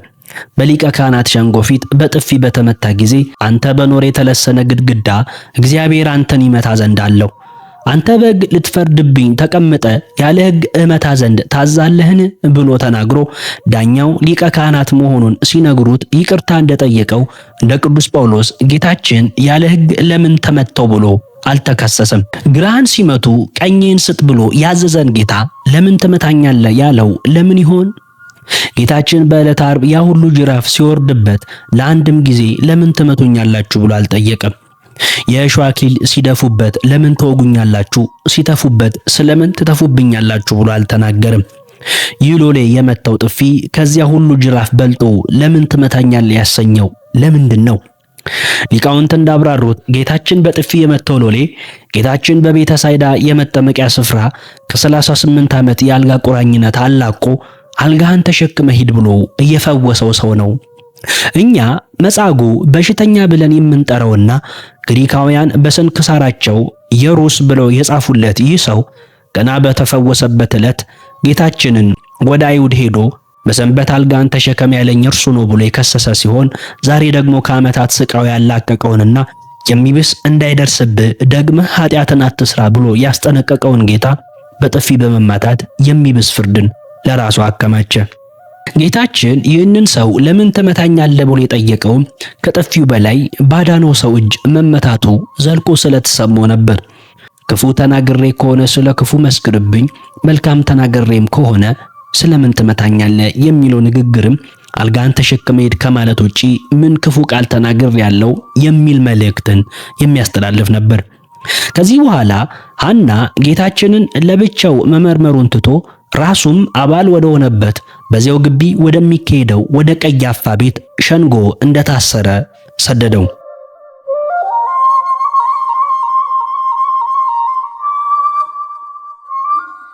የጨለማው ፍርድ ቤት። የካህናት አለቆችና ሽማግሎች ሸንጎም ሁሉ እንዲገድሉት በኢየሱስ የሐሰት ምስክር ይፈልጉ ነበር። አላገኙም። ብዙም የሐሰት ምስክሮችም ምንም ቢቀርቡ አላገኙም። በፍርድ ሸንጎ ተቀምጦ ምስክር ፍለጋ ምን አይነት በደል ነው? ካሰሩ በኋላ ማስረጃና ምስክር መፈለግ እንዴት አይነት ግፍ ነው? ስለማያውቁት ነገር እንዲህ ብላችሁ መስክሩ ብሎ የሐሰት ምስክሮችን ማቆምስ እንደምን ያለ ክፋት ነው? በዚህም የሐሰት ምስክሮችና አመፀኞች ተነስተውብኛል የተባሉት ትንቢት ተፈጸመ። ያም ሆኖ የተጠሩት ምስክሮችም በሐሰት ሊመሰክሩ ቢመጡም ቃላቸው አልገጣጠም ብሎ አልሆን አለ። በሕገ ኦሪት መሰረት ደግሞ ምስክሮች ቢያንስ ሁለቱ ቃላቸው መስማማት ይኖርበታል። በኋላም ሁለት ቀርበው ይህ ሰው የእግዚአብሔርን ቤተ መቅደስ አፍርሼ በ3 ቀን ልሰራው እችላለሁ ብሏል አሉ። ውድ አድማጮቻችን እዚህ ላይ ለአፍታ ማድመጦን ያቁሙና ወደ ኋላ ተመልሰው ይህንን የሁለት ሰዎች ምስክርነት ይመዝኑት። በእርግጥ ጌታችን ቤተ መቅደስ አፍርሼ እሰራዋለሁ ብሏልን ወይንስ አላለም? እርሶ ቢጠየቁ ምላሾ ምንድን ነው? መልሶ ማለቱንማ ብሏል ግን ብሎ የሚጀምር ሳይሆን አይቀርም። የሚያሳዝነው ግን እኛም እንዳይሁድ ስላላስተዋል ነው እንጂ ጌታችን እንደዚህ የሚል ቃል ፈጽሞ አልተናገረም። የተናገረው ትክክለኛ ቃል እንዲህ የሚል ነበር። ኢየሱስም መልሶ ይህን ቤተ መቅደስ አፍርሱት፣ በ3 ቀን አነሳዋለሁ አላቸው። ወደ ሌላው ማብራሪያ መግባት ሳያስፈልገን ጌታችን ይህን ቤተ መቅደስ አፍርሱት አለ እንጂ አፈርሰዋለሁ አላለም። ምስክሮች የተናገሩት ጨርሶ ያላለውን ነገር ነበር። በማርቆስ ወንጌል እንደምናነበው እንዲያውም በከበቧቸው የካህናት አለቆች የድጋፍ ስሜት ተገፋፍተው የተሰራውን ቤተ መቅደስ አፈርሰዋለሁ፣ በ3 ቀንም ሌላውን በእጅ ያልተሰራውን እሰራለሁ ሲል ሰማ ነው ብለው ጨማምሮ ተናግረዋል። የሊቃነ ካህናቱ ተንኮል የሚታይበት ሌላው ነገር በተደጋጋሚ ጌታን ሲከሱበት የነበረውን ሰንበትን ሽሯል የሚል ክሳቸውን በማተው ሸንጎ ላይ አለማንሳታቸው ነው። ቅዱስ ዮሐንስ አፈወርቅ እንዳብራራው በሰንበት ጉዳይ ጌታችንን በተናገሩበት ጊዜያት ሁሉ ጌታችን ተከራክሮ በተደጋጋሚ ረቶ አፋቸውን አዘግቷቸው ነበር። ስለዚህ የማያዋጣቸውን ክርክር አላነሱም። ከዚህ ይልቅ የሸንጎን አባላት ሊያስቆጣና ስሜት ሊነካ ይችላል ብሎ የበረጡት ክስ መቅደሱን አፈርሳለሁ ብሏል የሚለውን ነበር። የኢየሩሳሌምን ከተማ 25 በመቶ የሚሸፍነው ታላቁን ቤተ መቅደስ አፈርሰዋለሁ ብሏል ማለት ምን ያህል የሰሚዎቹን ቁጣ እንደሚቀሰቅስና እንደሚያስጨክን ስለሚያውቁ ተጠቀሙበት። ነቢዩ ኤርምያስ በዚሁ ቤተ መቅደስ ላይ የጥፋት ትንቢት ተናግረሃል ብለው እንደገደሉት ስለሚታወቅ ፍቱን ማካሰሻ እንደሆነ አምነዋል። ከጌታችንም በኋላ እስጢፋኖስን ለማስገደል የቀረቡት የሐሰት ምስክሮች የተሰጣቸው ክስ የናዝሬቱ ኢየሱስ ይህን ስፍራ ያፈርሰዋል ይላል የሚል ነበር። ይህ ክስ እንደተሰማ ሊቀ ካህናቱ ጌታችንን እነዚህ ለሚመሰክሩብህ አንድ እንኳን አትመልስምን አለው። ኢየሱስ ግን ዝም አለ። ጌታችን ለምን ዝም አለ ቢሉ መልሱ ስለምንስ ይናገራል ነው። መናገር የሚገባው ሰሚ ባለበት ቦታ ነው። እርሱ ደግሞ ሰሚ ሳይኖር እንኳን አሁን ጥንት ዓለምን ሲፈጥርም አልተናገረም። ብርሃን ይሁን ብሎ ድምፅ አሰምቶ መናገር የጀመረው የሚሰሙ መላእክትን ከፈጠረ በኋላ አልነበረምን? በጆሮአቸው እንዳይሰሙ በልባቸው እንዳያስተውሉ ጆሮአቸው ደንቁሯል፣ ዓይናቸው ጨፍኗል ተብሎ በነቢዩ ኢሳይያስ ስለተነገረላቸው ግፈኞች ስለምን ይናገራል? በየዕለቱ በአደባባይ ሲናገር ሲሰሙት የኖሩትን ነገር ተንኮል ለመስራት ድጋሚ ሲጠይቁት ለምን ይናገራል? ፍትህ በሌለበት ሸንጎ መናገር ጥቅም የለውም። በሐሰት የቆሙ ምስክሮች እንዲበሉ ተብለው ተመክረው ለሚናገሩት ሐሰት ከዝምታ በቀር ምን መልስ አለ? በዚህም ጌታችን በሐሰት ለሚያወሩብን ሁሉ መልስ በመስጠት እንዳንደክም ምሳሌውን ተወልን። ቀያፋ ጌታችን ያሰበው ወጥመድ ውስጥ እንዳልገባለት ሲያውቅ ሌላ አማራጭን ለመጠቀም ሞከረ። አንተ የእግዚአብሔር ልጅ ክርስቶስ የሆንክ እንደሆነ እንድትነግረን በሕያው እግዚአብሔር አምልሃለሁ አለው። አምልሃለሁ ማለት በአጭሩ ሲቀመጥ የእግዚአብሔር ልጅ ክርስቶስ ነኝ ወይም አይደለውም ብለህ እስቲ ማል የሚል ጥያቄ ነው። ይህ ጥያቄ ተንኮል የተሞላው ወጥመድ ያለበት ነው። እንዳለፉት ጥያቄዎች ጌታችን ይህንን ጥያቄ ዝም ብሎ ቢያልፍ በሕያው እግዚአብሔር ስም አምልሃለሁ ተናገር እያለው የሕያው እግዚአብሔርን ስም አቃሎ ዝም አለ ተብሎ ይፈረድበታል። የእግዚአብሔር ልጅ ነኝ ቢል ስለ ድፍረቱ ተብሎ መክሰስ ይቻላል። አይደለውም ቢል ደግሞ በፊት ሲናገር ሰምተነዋል የሚሉ ምስክሮች ይቀርቡና የተናገረውን እንደ ካደ ተደርጎ መክሰስ ይችላል። ባጭሩ ጥያቄው ወጥመድ ነበር። ጌታችን በዚህን ጊዜ መልስ ሰጠ። ፈጽሞ ዝም አላለም፣ ፈጽሞም አልተናገርም። በሚገባው ጊዜ ተናገረ እንጂ። ክርስቶስ የእግዚአብሔር ልጅ። ጌታችን ወደ ሰጠው ምላሽ ከመሄዳችን በፊት በሸንጎ ትክክለኛ አካሄድ የእግዚአብሔር ልጅ ነኝና ክርስቶስ መሲህ ነኝ ለሚል አካል ምን ሊደረግ እንደሚገባ እንመልከት። እንደ አይሁድ ሸንጎ አባላት መሲህ በሚነሳበት ጊዜ በእርግጥ ያ ሰው በነቢያት የተነገረለት እውነተኛ መሲህ ስለመሆኑ ወይም ሐሳዊ መሲህ ስለመሆኑ የማጣራት ሂደትን እንደ መጽሐፍ ታዋቂነታቸው ማከናወን ይገባቸዋል። ክርስቶስ መምጣቱ አስቀድሞ በነቢያት መጽሐፍት የተነገሩትን ትንቢቶች በማገናዘብ ክርስቶስ ነኝ ብሎ የሚነሳን ሰው ማንነት ከቀደሙት ትንቢቶች ጋር ማመሳከርና ነህ ወይም አይደለም ብሎ መወሰን የሸንጎው ድርሻ ነው። ስለ እውነተኛው ክርስቶስ ማንነት በመጽሐፍት የተጻፉ ግልጽ መስፈርቶች አሉ። የመጀመሪያው ራሳቸው ሊቃነ ካህናቱ ሲናገሩት የነበረው መስፈርት በቤተልሔም መወለድ አለበት የሚለው ነው። ንጉሥም ሄሮድስ የካህናትንም አለቆች የሕዝቡንም ጻፎች ሁሉ ሰብስቦ ክርስቶስ ወዴት እንደሚወለድ ጠየቃቸው። እነርሱም አንቺ ቤተልሔም የይሁዳ ምድር ከይሁዳ ገዢዎች ከቶ አታንሺም፣ ሕዝቤን የሚጠብቅ መስፍን ካንቺ ይወጣልና ተብሎ በነቢይ እንዲህ ተጽፏልና በይሁዳ ቤተልሔም ነው አሉት። በዚህ መሰረት ጌታችንና እናቱ ለሕዝብ ቆጠራ ከዮሴፍ ጋር ወደ ይሁዳ በሄደችበት ሌሊት በቤተልሔም ግርግም ውስጥ በመወለዱ የመጀመሪያውን የመሲህነቱን ማስረጃ አሳይቷል። ይህንን እውነታ አንዳንዶች ሲያውቁ፣ ብዙሃኑ ሊቃነ ካህናት ግን ጌታ በገሊላ ናዝሬት ስላደገና የናዝሬቱ ኢየሱስ ተብሎ ይጠራ ስለነበር ክርስቶስ በውኑ ከገሊላ ይመጣልን? ክርስቶስ ከዳዊት ዘር ዳዊትም ከነበረባት መንደር ከቤተልሔም እንዲመጣ መጽሐፍ አላለምን? ብለው ክርክር ያነሱ ነበር። ናትናኤል ለሐዋርያነት በተጠራበት ጊዜም ጓደኛው ፊልጶስ ነቢያት ስለ እርሱ የተናገሩለትን የናዝሬቱን ኢየሱስን አግኝተነዋል ብሎ ሲነግረው ከናዝሬት መልካም ነገር ይወጣልን ብሎ የጠየቀው ኦሪትን በመማሩ ምክንያት በነቢያት ክርስቶስ ይነሳል የተባለው ከይሁዳ ቤተልሔም እንጂ ከገሊላ ናዝሬት እንዳልሆነ ስለሚያውቅ ነው። ይህንን አይተን ጌታችን ከገሊላ ናዝሬት የናዝሬቱ ኢየሱስ ተብሎ እስከመጣ ድረስ ትንቢቱን የሚያውቅ አይሁድ ባይቀበሉትም እውነት አላቸው እንዳንል የሰብአ ሰገልን ምስክርነት ሰምተዋል። በዚያ ላይ ስለ መሲሁ በተነገሩት ትንቢቶች ከቤተልሔም ይወለዳል ተብሎ ቢጻፍም መሲሁ ናዝራዊ ይባላል የሚልም ትንቢት ነበር። ስለዚህ ጌታችን ከቤተልሔም ይወጣል እንደተባለለት በቤተልሔም ተወልዶ በነቢያት ናዝራዊ ይባላል የተባለው ይፈጸም ዘንድ ናዝሬት ወደምትባል ከተማ መጥቶ ኖረ። ሌላው የመሲህነት ማስረጃ ከድንግል መወለድ ነው። እነሆ ድንግል ትጸንሳለች፣ ወንድ ልጅም ትወልዳለች፣ ስሙንም አማኑኤል ብላ ትጠራዋለች ተብሎ መሲሁ በድንግልና እንደሚወለድ ትንቢት ተነግሯል። ጌታችንም የተወለደው በቅዱስ ገብርኤል ብስራት ያለ ወንድ ዘር በግብረ መንፈስ ቅዱስ ከጸነሰችው ድንግል ነው። ይህንን ግን ሊቃነ ካህናቱ እንኳንስ ሊያምኑበት ለመስማትም ይከብዳቸዋል። ለቀያፋ ጌታ በድንግልና መጸነሱ አሳፋሪ አሉባልታ ነው። በገብርኤል ዘንድ ግን ልደቱ ክብርን የተሞላ ነው እንዳለ ቅዱስ ኤፍሬም። ከዚህ በተጨማሪ መሲሁ ከይሁዳ ነገደ ዳዊት ቤት መወለድ ከመምጣቱ በፊት ከፊቱ መንገድ ጠራጊ አዋጅ ነጋሪ ማስቀደም፣ በገሊላ ማስተማር፣ ልዩ ልዩ ታምራትን መፈጸም፣ በአህያ ላይ ሆኖ ወደ ኢየሩሳሌም መግባት አለበት። በእነዚህ መስፈርቶች ቢታይ ጌታችን ኢየሱስ ክርስቶስም የዳዊት ልጅና ከይሁዳ ነገድ ነው። ከእርሱ ቀድሞ መጥምቁ ዮሐንስ መንገድ ጠራጊ ሆኖ የተነሳ ሲሆን ጌታችን ማስተማሩንም የጀመረው በገሊላ ነበር።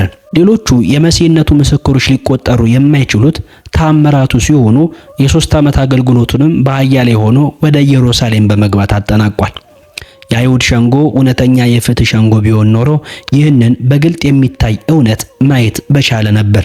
እነርሱ ግን የሚያዩትን መሲህ መቀበል አልፈለጉም። ራሳቸው በሕሊናቸው ውስጥ የሐሳባቸው ፈጠራ የሆነ ሌላ መሲህን ወልደው ነበር።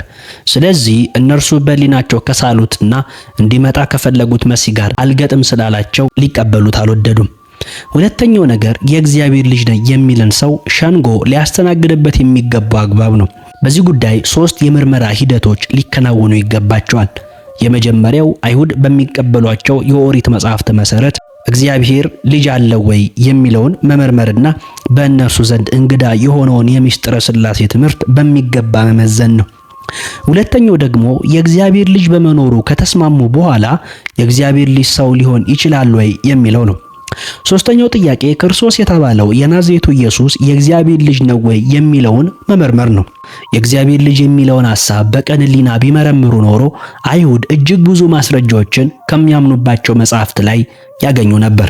እግዚአብሔርም አለኝ አንተ ልጄ ነህ፣ እኔ ዛሬ ወለድኩ፣ ከአጥቢያ ኮከብ አስቀድሞ ከወድ ወለድኩ፣ እንደ መልከጼዴቅ ሥርዓት አንተ ለዘላለም ካህን ነህ፣ ቀላያት ገና ሳይኖሩ እኔ ተወለድኩ፣ የውሃ ምንጮች ገና ሳይፈልቁ፣ ተራሮች ገና ሳይመሰረቱ፣ ከኮረብቶች በፊት እኔ ተወለድኩ የሚሉት ቃላት ስለ እግዚአብሔር ልጅ ያስረዳሉ። የእግዚአብሔር ልጅ ሰው ሆኖ እንደሚመጣ ደግሞ ሕፃን ተወልዶልናል፣ ወንድ ልጅም ተሰጥቶናል፣ አለቅነትም በጫንቃው ላይ ነው፣ ስሙም ድንቅ መካር፣ ኃያል አምላክ፣ የዘላለም አባት፣ የሰላም አለቃ ተብሎ ይጠራል ተብሎ ስለ አምላክ መወለድ ተጽፏል። የካህናት አለቆችና ጸሐፍት ፈሪሳውያን የእግዚአብሔር ልጅ ስለሚለው ጉዳይ በቅንነት መጻሕፍትን መመርመር አልፈለጉም። ቅዱስ ጳውሎስ በኢየሩሳሌም የሚኖሩ ሰዎችና አለቆቻቸው እርሱንና በየሰንበቱ የሚነበቡትን የነቢያትን ድምጾች ስላላወቁ ፍርዳቸውን ፈጽመዋል እንዳለ እየተነገራቸው የመሲሁ ገዳዮች ሆኑ። ለነቢያት አስቀድሞ ተገልጦላቸው የጻፉትን የአምላክ ሰው መሆን ነገር ከአይሁድ ሸንጎ መካከል ሊያምን የፈቀደ አልነበርም። ነቢዩ ኢሳይያስ ይህን አስቀድሞ አውቆ የሰማነውን ነገር ማን አምኗል? የእግዚአብሔርስ ክንድ ለማን ተገልጧል ብሎ እግዚአብሔር ዓለምን ለማዳን የሰደደውን ክንዱን ከሊቀ ካህናቱ ጀምሮ የሚቀበለው እንደሌለ ተናግሮ ነበር። የካህናት አለቆችና ፈሪሳውያን ሕግ አዋቂዎች ቢሆኑም በዚህ ጠባያቸው ግን ከኢትዮጵያውያን ጃንደረባ እንኳን ያነሱ ነበሩ።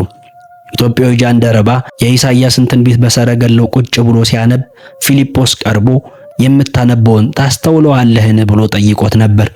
ጃንደረባውም እንደ አይሁድ አለቆች ሳይኮፈስ በትህትና የሚመራኝ ሳይኖር እንዴት ይቻለኛል?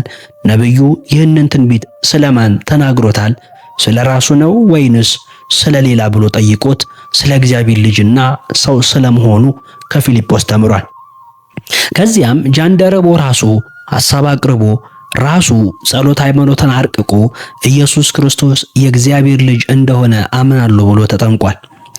ኢትዮጵያዊው ባኮስ በፊልጶስ ፊት ያሳየውን ትህትና ሊቃነ ካህናቱ በክርስቶስ ፊት እንኳን ማሳየት አልቻሉም። በዚህም ትህትና ፊተኞቹ እስራኤላውያን ከኢትዮጵያ ይልቅ በእምነት ኋለኞቹ ሆኑ። እግዚአብሔር በመካከላቸው በሥጋ ተገልጦ ነበር። ስለ እስራኤልም ላልፈለጉኝ ተገኘው፣ ላልጠየቁኝም ተገለጥኩ፣ ቀኑን ሁሉ ወደማይታዘዝና ወደሚቃወም ሕዝብ እጆቼን ዘረጋው ሲል ተናግሯል። ቀኑን ሁሉ ወደ እስራኤል እጆቹን የዘረጋው እግዚአብሔር ወደ ኢትዮጵያ ግን እጆቹን መዘርጋት አላስፈለገውም። ምክንያቱም ራሷ ኢትዮጵያ እጆቿን ወደ እግዚአብሔር ትዘረጋለችና። በንግሥተ ሳባ አማካኝነት የሰለሞንን ጥበብ ፈልጋ የገሰገሰችውና በትህትና የጠየቀችው ኢትዮጵያ አሁን ደግሞ ከሰለሞን ስለሚበልጠው አምላክ በትህትና በጃንደረባው በኩል ጠይቃ አመነች። እንደ ንግሥተ ሳባ ኢትዮጵያው ጃንደረባም በሊቀ ካህናቱና በፈሪሳውያን ትውልድ ላይ ተነስቶ ሳይፈርድ አይቀር ይሆን? የኢሳይያስን ትንቢት ትርጓሜ ለማወቅ ከፊልጶስ በትህትና ጠይቋልና። ከፊልጶስ የሚበልጥ ክርስቶስ ግን በዚህ ሸንጎ አለ። አይሁድ የጃንደረባው ትህትና ቢኖራቸውና የክርስቶስን የእግዚአብሔር ልጅነት አምነው በዚህ ሸንጎ ላይ ቢያወጁ ኖሮ ደግሞ የአይሁድ ሸንጎ ጉባኤ ኒቅያ፣ ሊቃነ ካህናቱ ሰለስቱ ምዕት፣ የጉባኤውም ውሳኔ ጸሎት ሃይማኖት በሆነ ነበር። እነርሱ ግን እንኳን ሊያምኑ ከጌታችን ጋር ስለ ጉዳዩ መነጋገር የማይፈልጉም ነበር። በአንድ ወቅት የሆነው ይሄ ነበር። ፈሪሳውያንም ተሰብስበው ሳሉ ኢየሱስ ስለ ክርስቶስ ምን ይመስላችኋል? የማንስ ልጅ ነው ብሎ ጠየቃቸው። የዳዊት ልጅ ነው አሉት። እርሱም እንኪያስ ዳዊት ጌታ ጌታዬን ጠላቶች የእግር መረገጫ እስካደርግልህ ድረስ በቀኝ ተቀመጥ አለው ሲል እንዴት በመንፈስ ጌታ ብሎ ይጠራዋል? ዳዊትስ ጌታ ብሎ ከጠራው እንዴት ልጅ ይሆናል አላቸው። አንድም ቃል እንኳ ይመልስለት ዘንድ የተቻለው ግን የለም። ከዚያን ቀን ጀምሮ ወደፊት ማንም ሊጠይቀው አልደፈርም። ለመመለስ የተቸገሩት በዳዊት ትንቢት ላይ ጌታ ተብለው የተጠሩት ሁለት መሆናቸው ግራ ስላጋባቸው ነው። አብና ወልድ የሚለውን ትምህርት ሳይረዱ ይህን ጥያቄ መመለስ ስለማይችሉ ዝም አሉ። ጌታችን ሊቃነ ካህናቱ በንጉሥ ዳዊት መቃብር ዙሪያ እየተወዛወዙ እየተቀባበሉ በቃላቸው ሲደግሙት የሚውሉትን መዝሙረ ዳዊት ጠቅሶ ምላሽ አሳጣቸው። ከዚህ ሁሉ በኋላ ነው እንግዲህ በፍትሕ አልባው ሸንጎ የእግዚአብሔር ልጅ እንደሆን ንገረን ብሎ የሚጠይቁት። ይህንን ጥያቄ መምህር ሆይ አንተ የእግዚአብሔር ልጅ ነህ ብሎ የመሰከረለት ሐዋርያው ናትናኤል በቀላሉ ሊመልሰው ይችል ነበር። ናትናኤል ግን በዚህ ምሽት እግሬ አውጪኝ ብሎ ከወንድሞቹ ጋር ሸሽቷል። ይህን ጥያቄ አንተ ክርስቶስ የሕያው እግዚአብሔር ልጅ ነህ ያለው ቅዱስ ጴጥሮስም በቀላሉ ቢመልሰው ይችል ነበር። ቅዱስ ጴጥሮስ ግን መምህሩ ክርስቶስ በሸንጎ መካከል ቆሞ በሚንገላታበት በዚህች ጭንቅ ሰዓት እዚያው ግቢ ውስጥ ከአይሁድ ጋር ቁጭ ብሎ እሳት እየሞቀ ነው። ጌታችን የእግዚአብሔር ልጅ ክርስቶስ አንተ ነው ወይ ለሚለው የሊቀ ካህናቱ ጥያቄ እኔ ነኝ፣ የሰው ልጅም በኃይል ቀኝ ሲቀመጥ በሰማይም ደመና ሲመጣ ታያላችሁ አለ። የእግዚአብሔር ልጅ መሆኑን ከመግለጥ ባሻገር ዛሬ በሐሰት ሸንጎ በግፍ ከፊታቸው አቁመው ሊፈርዱበት በተነሱት ሁሉ ላይ በኃይል ቀኝ ተቀምጦ በጠራው ሊፈርድባቸው እንደሚመጣ አሳሰባቸው። በዚህ ጊዜ ሊቀ ካህናቱ ቀያፋ ልብሱን ቀዶ ተሳድበዋል። እንግዲህ ወዲህ ምስክሮች ስለምን ያስፈልጉናል? እነሆ ስድቡን አሁን ሰምታችኋል፣ ምን ይመስላችኋል? አለ። እነርሱም ሞት ይገባዋል ብሎ መለሱ። ግራ ቀኝ አገናዝቦ የሁሉን ሐሳብ በማግስቱ ሰምቶ ሊፈርድ የሚገባው ሊቀ ካህናት ፍርዱን ራሱ ወስኖ ሌሎችን በመገፋፋትና ለቁጣ በማነሳሳት ፍትሕ አልባውን ሸንጎ በግፍ ደበደመው። ቀያፋ ልብሱን መቅደዱ በራሱ ፈሪያ እግዚአብሔር እንደሌለው ቁልጭ አድርጎ የሚያሳይ ነው። በኦሪት በራሱ የቅባት ዘይት የፈሰሰበት የክህነትም ልብስ ይለብስ ዘንድ የተቀደሰ ከወንድሞቹም የበለጠ ካህን ራሱን አይግለጥ ልብሱንም አይቅደድ የሚል ትእዛዝ ነበር። ሊቀ ካህናት ሌላው ቀርቶ እናት አባቱና ልጆቹ ቢሞቱ እንኳን ልብሱን መቅደድ አይችልም ነበር። የአሮን ልጆች አብዩና ናዳብ ተቀስፈው በሞቱበት ዕለት ራሱ እግዚአብሔር ለሙሴ አሮንና ልጆቹን እንዳትሞቱ በማኅበሩ ቁጣ እንዳይወርድ ልብሳችሁን አትቅደዱ በላቸው ብሎ ነግሮት ነበር። ቀያፋ ግን በጌታችን ላይ ነገር ለማባባስ ብሎ ቀድሞውንም ክብር የማይሰጠውንና በአሕዛብ ሮማውያን ገዢዎች ቤት ተቀምጦ ረክሶ የተሰጠውን ልብሰ ተክህኖ ቀደደው። በዚህ ድርጊቱ የእርሱ ሊቀ ካህንነት እንዳበቃለትም መሰከረ። የኦሪቱ ሊቀ ካህናት በአዲስ ኪዳኑ ሊቀ ካህናት ኢየሱስ ክርስቶስ ፊት ልብሱን በመቅደድ አገልግሎቱ እንዳበቃ በተግባር አሳየ። ቀያፋ ልብሱን ቀዶ የኦሪት ክህነቴ አለፈሽ ብሎ እንዳሳየ በማግስቱ ደግሞ የሚያገለግልበት ቤተ መቅደስ በተራው መጋረጃው ተቀዶ የመቅደስነት ክብሩ እንዳበቃ በራሱ አሳይቷል።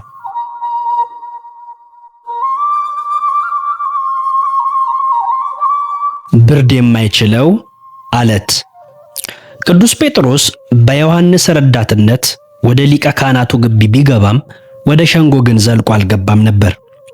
የነገሩን ፍጻሜ ያይ ዘንድ ወደ ውስጥ ገብቶ ከሎሌዎች ጋር ተቀምጦ እሳት ይሞቅ ነበር። መምህሩ ክርስቶስ በሰንሰለት ታስሮ እየተጎተተ በካህናት አለቆችና በፈሪሳውያን ተከቦ ሲንገላታ ተማሪው ጴጥሮስ ከብርድ ራሱን ለመከላከል ከሎሌዎች ጋር እሳት እየሞቀ ነው።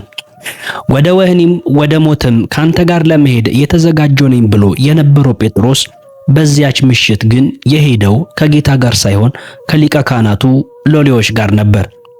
በምድር ላይ እሳትን ልጥል መጣው ያለውን የመምህሩን የክርስቶስን የወንጌሉን እሳት ለ3 ዓመት ሲሞቅ የኖረው ጴጥሮስ በዚህሽ ምሽት ግን ጊዜ ምቾትን ፈልጎ የአይሁድን እሳት ለመሞቅ ቁጭ አለ። መቼም በሕይወታችን ውስጥ ከእግዚአብሔር ጋር የምንጣላው ለስጋዊ ደስታችን ስንል በምንጠጋቸው አንዳንድ እሳቶች ምክንያት ነው። አይነቱ ይለያይ ይሆናል እንጂ እያንዳንዳችን ደስታን ፍለጋ ከእግዚአብሔር ርቀን የምንጠጋው የየራሳችን አንድ እሳት አለን። ጴጥሮስም ያደረገው ይህን ነበር። ጴጥሮስ በዚያ ጨለማ ወደ እሳቱ በመጠጋቱ የእሳቱ ብርሃን ፊቱ በደንብ እንዲታይ ያደረገበት። ለምቾት የተጠጋው እሳት አጋለጠው። በብርሃኑ በኩል ተቀምጦ ሳለ አንዲት ገረድ አየችውና ትኩር ብላ ይህ ከእርሱ ጋር ነበረ አለች። ልብ አድርጎ የጴጥሮስ እምነት የተፈተነው በሴት ነበር። 2 ጊዜም የተፍረከረከው ሰይፍ ባልታጠቁ ጉልበት በሌላቸው ሴቶች ነበር። ሰይፍንና የጦር ዕቃን ያላየው ጴጥሮስ በወንድ እንኳን ሳይሆን በሴት ምክንያት እንዴት ካደ? ፍጹም ፍርሃትና ድንጋጤ ይዞታልና የካደውም አንድ ጊዜ በወንዶች ምክንያት ሲሆን 2 ጊዜ ግን በሴቶች ምክንያት ነበር ይላሉ ሊቃውንት። ያስካደችው ሴት በዚያ ግቢ ያላት የሥራ ድርሻ ገረድነት ብቻ ነው። ብትናገር ተሰሚነት ያላት ባለስልጣን አይደለችም። ጴጥሮስን ግን አስደነገጠው። ሊቁ ርቱ ሃይማኖት በጴጥሮስ ድንጋጤ ተደንቆ ይጠይቃል። ቁመቷ 2 ክንድ በማይሆን በዚህች አገልጋይ ፊት እንዲህ ትደነግጥ ዘንድ በዚህች ሌሊት በአንተ ላይ የወረደው ምንድነው? ይላል። ሴቶች በጌታ መከራ ወቅት ምን ድርሻ ነበራቸው ቢባል ሐዋርያውን ማስካዳቸው ነበር። ስለዚህ ጴጥሮስ በፍርሃት ሆኖ የምትዩን አላውቀውም አላስተውለውም ብሎ ጥያቄውም ጭምር እንዳልገባ አድርጎ ካደ። ይህንን ተከትሎ ዶሮ ለመጀመሪያ ጊዜ ጮኸ። ጴጥሮስ ግን የመጀመሪያው የዶሮ ጩኸት አልተሰማውም። ለሁለተኛ ጊዜ ሌላይቱ ገረድ አይታው ይህ ከኢየሱስ ጋር ነበር አለች። ለሌሎችም ሰዎች ተናገረች። ወታደሮቹም ቃሏን ሰምተው በአንድነት ሆነው አንተ ከደቀ መዛሙርቱ አንዱ አይደለህምን ብለው በመወትወት አስጨነቁት። ጴጥሮስ በዚህ አስፈሪ ሁኔታ ውስጥ ለሁለተኛ ጊዜ አይደለውም ብሎ ካደ። ከአንድ ሰዓት ቆይታ በኋላ ግን ጴጥሮስ ሁሉን ነገር ተረሳልኝ ብሎ ተረጋግቶ በተቀመጠበት ትልቅ አደጋ ላይ ሊጥለው የሚችል ነገር ተከሰተ። ጠያቂዎቹ ያነጋገር ቃናውን አይተው ከገሊላ የመጣ የገጠር ሰው መሆኑንና የናዝሬት ገሊላው ኢየሱስ ደቀ መዛሙርትም አብዛኞቹ የገሊላ ሰዎች መሆናቸውን አስተዋሉ። ይህ ሳይበቃ ጴጥሮስ በጌቴሴማኒ አትክልት መካከል ጆሮውን የቆረጠው የሊቀ ካህናቱ ባሪያ የማልኮስ ዘመድ የሆነ ሰው በአትክልቱ ከእርሱ ጋር አይቼ አልነበረም ብሎ አፋጠጠው። አሁን ነገሩ እየከፋ ነው። ስለዚህ ጴጥሮስ የጌታ ደቀ መዝሙር አለመሆኑንና ጌታን ጨርሶ እንደማያውቀው ለማሳመን የተቻለውን ያህል መታገል ጀመረ። የምትሉትን ሰውየውን አላውቀውም በማለት ይራገምና ይምል ጀመር። አንተ የሕያው እግዚአብሔር ልጅ ነህ ብሎ የመሰከረለት ክርስቶስ ሰውየው ብሎ ጠራው። ሊቁ ቅዱስ አምብሮስ ስለ አምላክነቱ የእግዚአብሔር ልጅ ብሎ መስክሮለት ስለ ሰውነቱ ግን ሰውየውን አላውቀውም ብሎ ካደ ሲል አብራርቶታል። በመለኮቱ አምኖ የመሰከረ ጴጥሮስ አሁን ግን ሰውየውን አላውቀውም አለ። ሆኖም ክርስቶስ በሥጋ እንደመጣ የማይታመን መንፈስ ሁሉ ደግሞ ከእግዚአብሔር አይደለም። አንተ አለት ነህ ተብሎ የተመሰገነው ታላቁ አለት በብርድ ምክንያት በአይሁድ ሎሌዎች ገረዶች ጥያቄ ተሰነጠቀ። የመንግሥተ ሰማያት መክፈቻ የተሰጠው ጴጥሮስ በዚያች ምሽት ቁልፉን በእጁ ይዞ በሩን ግን አላውቀውም አለ። ጴጥሮስ የካደው ኢየሱስ አምላክ አይደለም ወይ ክርስቶስ መሲህ አይደለም ብሎ አልነበርም። የካደው እኔ ክርስቲያን ደቀ መዝሙር አይደለሁም ብሎ ነው። ብዙ ሰማዕታት እኔ ክርስቲያን ነኝ በማለታቸው መከራን ተቀብለው ሞተዋል። ጴጥሮስ ግን በዚያች ምሽት የክርስቶስ ተከታይ መሆኑን በፊታቸው ለመግለጥ ፈራ። የጴጥሮስ መካድ እንደ ይሁዳ መክዳት ከክፋት የመነጨ አልነበርም። ይሁዳ ምንም ጫና ሳይደርስበት አስቦ አቅዶ ጌታውን ከልቡ የከዳ ሲሆን፣ ጴጥሮስ ግን ምንም እንኳን በአፍም በልብም መካድ ያው መካድ ቢሆንም እንኳን የካደው በአፉ ብቻ መሆኑን ሊዘነጋ አይገባ። ብላቴን ጌታ ኅሩይ ወልደ ሥላሴ ዜና ሐዋርያት ላይ ስለዚህ ሲያብራሩ ቅዱስ ጴጥሮስ ጌታውን ካደ ስንል የተለመደ ቋንቋ ስለሆነ ነው እንጂ ጥሩ ቋንቋ አይደለም። ቅዱስ ጴጥሮስ ሥጋውና ነፍሱ በጽኑ መጋደል ተጋድለው ስለ ፍርሃት ሥጋው ድል በመሆኑ ጌታውን አላውቀውም ብሎ በአፉ ብቻ ተናገረ እንጂ ጌታው መሆኑንና የእግዚአብሔር ልጅ መሆኑን አልካደም። ስለዚህ ፈራ፣ ተርበደበደ፣ ዘላበደ፣ አታለለ ማለት ይበቃ ነበር እንጂ ካደ ለማለት አያደርስም ብለዋል። ከእርሳቸው አስቀድሞ ታላቁ ቅዱስ ባስልዮስም እንደ ጴጥሮስ ያሉትን ከይሁዳ አይነቶቹ ሲለይ በድካም የወደቁና በክፋት የወደቁ ብሎ ለሁለት ወገን ከፍሏቸዋል።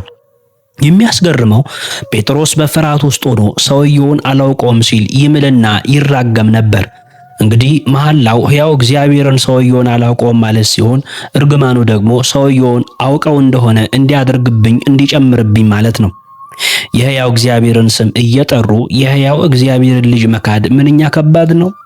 ኃጢአትና የክህደት መንገድ አንዴ ከተጀመረ እየባሰ እየጨመረ የሚሄድ መሆኑን በዚህ መረዳት ይቻላል።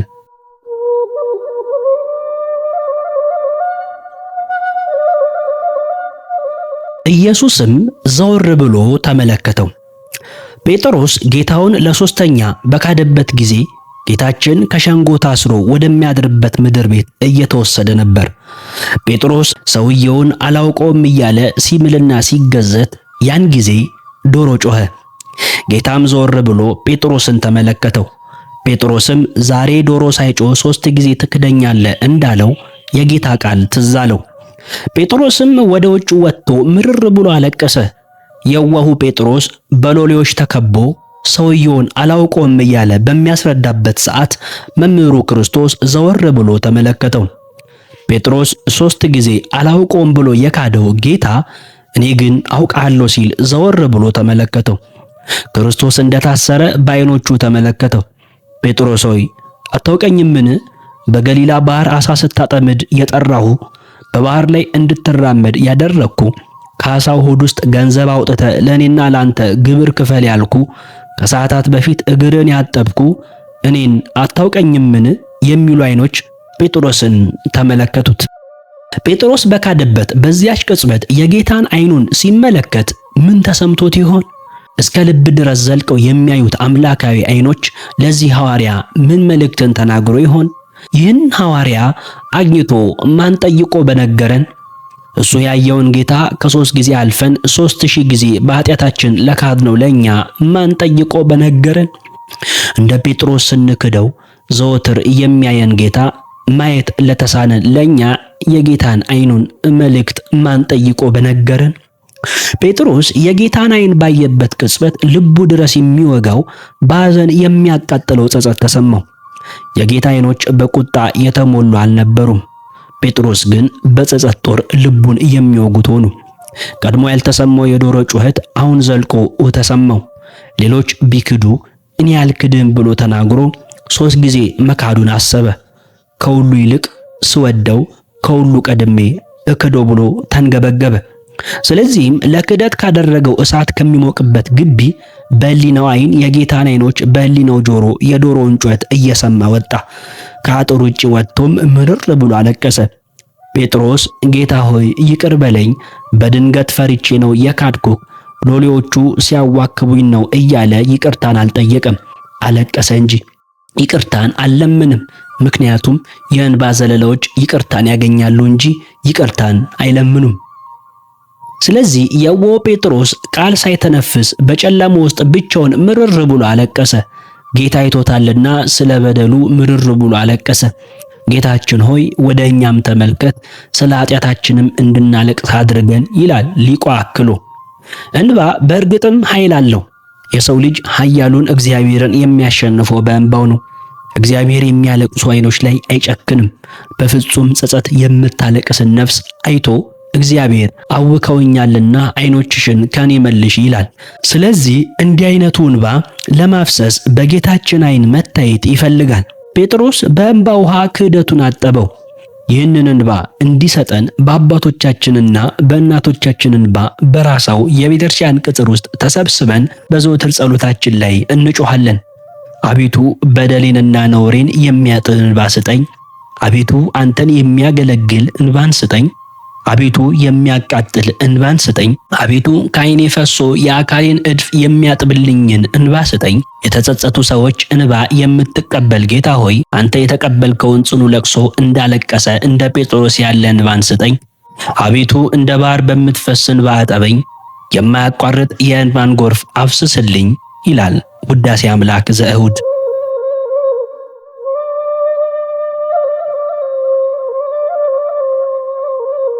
ለንስሐ የሚቀሰቅስ ዶሮ። ጴጥሮስን ለታላቅ ንስሐ የቀሰቀሰው የዶሮ ጩኸት ነበር። የቤተክርስቲያን ታሪክ ጸሐፊዎች እንደሚነግሩን ቅዱስ ጴጥሮስ በሕይወት ዘመኑ ሁሉ የዶሮ ጩኸት ሲሰማ ያለቅስ ነበር። የዶሮ ጩኸት ሲሰማ ጌታውን የካደበት ምሽትና ዘወር ብለው ያዩት የክርስቶስ ዓይኖች በሕሊናው እየተመላለሱበት ጴጥሮስ ያለቅስ ነበር። አስቀድመን እንዳየነው ዶሮ የጮኸው 2 ጊዜ ሲሆን ጴጥሮስ የሰማው የኋለኛውን ጩኸት ነው። የኋለኛው ጩኸት የተለመደው የዶሮ ጩኸት ሰዓት ሲሆን የመጀመሪያው ጩኸት ግን በፈጣሪ ትእዛዝ የሆነ ጴጥሮስን ከክፉ መንገድ ለመመለስ የበለዓምን አህያ ያናገረ አምላክ ያቀረበለት ማንቂያ ነበር። እናም ቅዱስ ጴጥሮስን የማይናገረው እንስሳ ስለ ሥራው ይዘልፈው ዘንድ ነቅቶ ጮኸ። የዶሮ ጩኸት ጴጥሮስን ለንስሐ በቃው የሚለው ታሪክ ከዶሮ ጩኸት አልፎ እልፍ ሰባኪያን ንስሐ ግቡ እያሉ ሲጮሁ እየሰማን ምንም ለማይመስለን ለእኛ ለልበ ደንዳኖች መልእክቱ ምን ይሆን? የዶሮዎቹን ጩኸት ሰምቶ በመመለስ ፈንታ የዶሮዎቹን የአጯጯ ስልት እያወዳደርን ሰባኪያን ለምናማርጥ ለእኛ መልእክቱ በእርግጥ ምን ይሆን? በእርግጥ የዶሮውም ዕድል የሚያስቀና ነው። አንድ ጊዜ ጮሆ የወደቀውን ጴጥሮስ እንዲነሳ መቀስቀስ መቻሉ የታደለ ሰባኪ ያደርገዋል። ብዙ ጊዜ ስንጮህ ውለን አንድ ሰው ለንስሐ ማብቃት ላልቻለን ሰባኪያን ይህ ዶሮ ምንኛ የሚያስቀና ነው። ለነገሩ በልማዱ ዶሮ ጮሆ ሌሎቹን ከማስነሳቱ በፊት እሱ ተነስቶ ክንፉን እያርገበገበ ከፍ ከፍ ይላል። እኛ ግን ራሳችን በኃጢአት ተኝተን ሌላውን ለንስሐ ለመቀስቀስ የምንሞክር እንቅልፋም ዶሮች ስለሆንን በጩኸታችን የረበሽነው እንጂ የቀሰቀስነው ሰው የለም። ኦርቶዶክሳውያን ሊቃውንት ጴጥሮስን የቀሰቀሰውን ዶሮ በመንፈሳዊ ዓይናቸው ተመልክተው አራቀው አስተምረውበታል። ከዚህ ዶሮ ጋር የተያዘ የታምራት ታሪኮችም እንደተፈጸሙ የሚያስረዱ መጻሕፍትና በዚህ ዶሮ ዙሪያ የሚሽከረከሩ ቅኔዎች፣ ትምህርቶችና ተግሳጻትም በቤተክርስቲያናችንን ሞልተዋል። ቅዱስ አውግስጢኖስ የጴጥሮስን 3 ጊዜ መካድ በጌታ ላይ በየዘመናቱ የሚነሱ 3 ክህደቶች ምሳሌ አድርጎ ያስተማረ ሲሆን 3ቱ ክህደቶችም በጌታችን በሰውነቱ በትስብእቱ ላይ በአምላክነቱ በመለኮቱ ላይና በሁለቱም በተዋህዶ ላይ የሚነሱ ጥርጣሬዎች መሆናቸውን አብራርቷል። ጴጥሮስን ያስካዱትን ሰዎች ማንነትም ሊቃውንቱ በሌላ መነጽር አስተውለውታል። ጴጥሮስን መጀመሪያ ያስካደችው አይሁዳዊት ገረድ ስትሆን ሁለተኛ ደግሞ ሌላዋን ሴት ተከትሎም ቢሆን ሮማውያን ወታደሮች ናቸው። ለሶስተኛ ጊዜ ያስካሉት ደግሞ ለአንድ ሰዓት ያህል አምኗቸው እንደ ወዳጅ ያያቸው ካጠገባቸው የተቀመጣቸው ሰዎች ናቸው። የቤተክርስቲያናችን ታሪክ ብንመረምር ቤተክርስቲያንን የፈተኗት ሶስት ወገኖች ናቸው። የመጀመሪያዎቹ ፈተናዎቿ አይሁድ ነበሩ። ሁለተኛው ደግሞ ብዙ ግድያና ስቃይ ያፈራረቁባት ፈታኞቿ ሮማውያን ባለስልጣናት እንደ ኔሮን ያሉ ነገስታት ነበሩ። ከነዚህ ሁሉ አረፍኩ ብላ ተረጋግታ ስትቀመጥ ደግሞ አብረዋት የኖሩ የውስጥ ጠላቶቿ ወዳጅ መስለው ጠላት የሚሆኑ መናፍቃን ተነስተው ፈተና ሆነውባታል። ጴጥሮስ ለንስሐ የቀሰቀሰው ዶሮም በሊቃውንት ዓይን የእግዚአብሔር መንፈስ ቅዱስ ምሳሌ ነው። በእርግጥም እግዚአብሔር በመጽሐፍ ቅዱስ ራሱን በዶሮ በወፍ በንስር እየመሰለ ይናገራል። ኢየሩሳሌም ሆይ ዶሮ ጫጩቶቿን ከክንፎቿ በታች እንደምትሰበስብ ልጆችሽን እሰበስብ ዘንድ ስንት ጊዜ ወደድኩ አልወደዳችሁም ብሎ ራሱን በዶሮ እኛን በጫጩት መስሎ ተናግሯል። ሊቁ አለቃ ኪዳነ ወልድም እግዚአብሔር እንደ አባትም እንደ አያትም ነው፣ ዶሮ ለጫጩት እናትም አያትም ናት፣ እግዚአብሔርም እንደ ዶሮ እንቁላል መሬትን ፈጠረ፣ እንደ ጫጩት ደግሞ ከመሬት እኛን አስገኘ ብለው አስተውለውታል። ስለዚህ ለጴጥሮስ 2 ጊዜ የጮሁ ዶሮ የመንፈስ ቅዱስ ምሳሌ ሲሆን 2 ጊዜ መጮሁ ደግሞ አስቀድሞ በብሉይ ኪዳን በነቢያት አድሮ የመናገሩና በአዲስ ኪዳንም ለሁለተኛ ጊዜ በሐዋርያት አድሮ የሰው ልጅ የሚገስጽ መሆኑን የሚያስረዳ ነው። እርሱም በነቢያት አድሮ የተናገረው ነው እንዲል ጸሎተ ሃይማኖት። የመንጋቱን ዜና በጠዋት ፀሐይ ስትወጣ የሚናገረው ዶሮ ከመንፈስ ቅዱስ በቀር ማን ነው? በድምፁም ጩኸት በነቢያትና በሐዋርያት አድሮ በመናገሩ ምክንያት ከሦስቱ ውድቀቶቻችን እንነሳለን። በጌታችን ላይ በራሳችን ላይና በወንድሞቻችን ላይ ስላደረግነው ክፉ ነገር ሁሉ መራራ ለቅሶን ስለ ውድቀታችን እናነባለን ይላል ቅዱስ ጄሮም።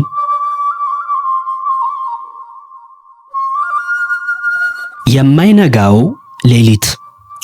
ጌታችን በአይሁድ ሸንጎ ሞት ይገባዋል ተብሎ ያለ ሕግ ከተፈረደበት በኋላ የነበረው ቀሪው የሌሊት ጊዜ የጭንቅ ነበረ። ሊቃነ ካህናቱ ጉባኤውን በስርዓት አልበተኑም። በዚያን ጊዜ ተፉበት፣ ጎሰሙትም። ሎሌዎቹም በጥፊ እየመቱ ወሰዱት። የያዙት ሰዎችም ይዘብቱበትና ይደበደቡት ነበር። ሌላም ብዙ ነገር እየተሳደቡ በእርሱ ላይ ይናገሩ ነበር።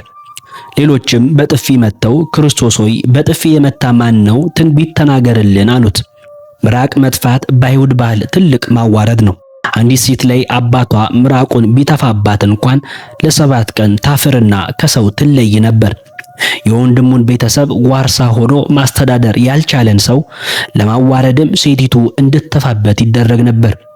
በአይሁድ ዘንድ ብቻ ሳይሆን በእኛም ዘንድ ምራቅ የምንተፈው የሚያጸይፍ ነገር ስናይ ወይም ክፉ ሽታ ሲሸተን ነው። የሰው ፊት ላይ መጥፋት ግን የመጨረሻ ንቀትና የጥላቻ መግለጫ ነው።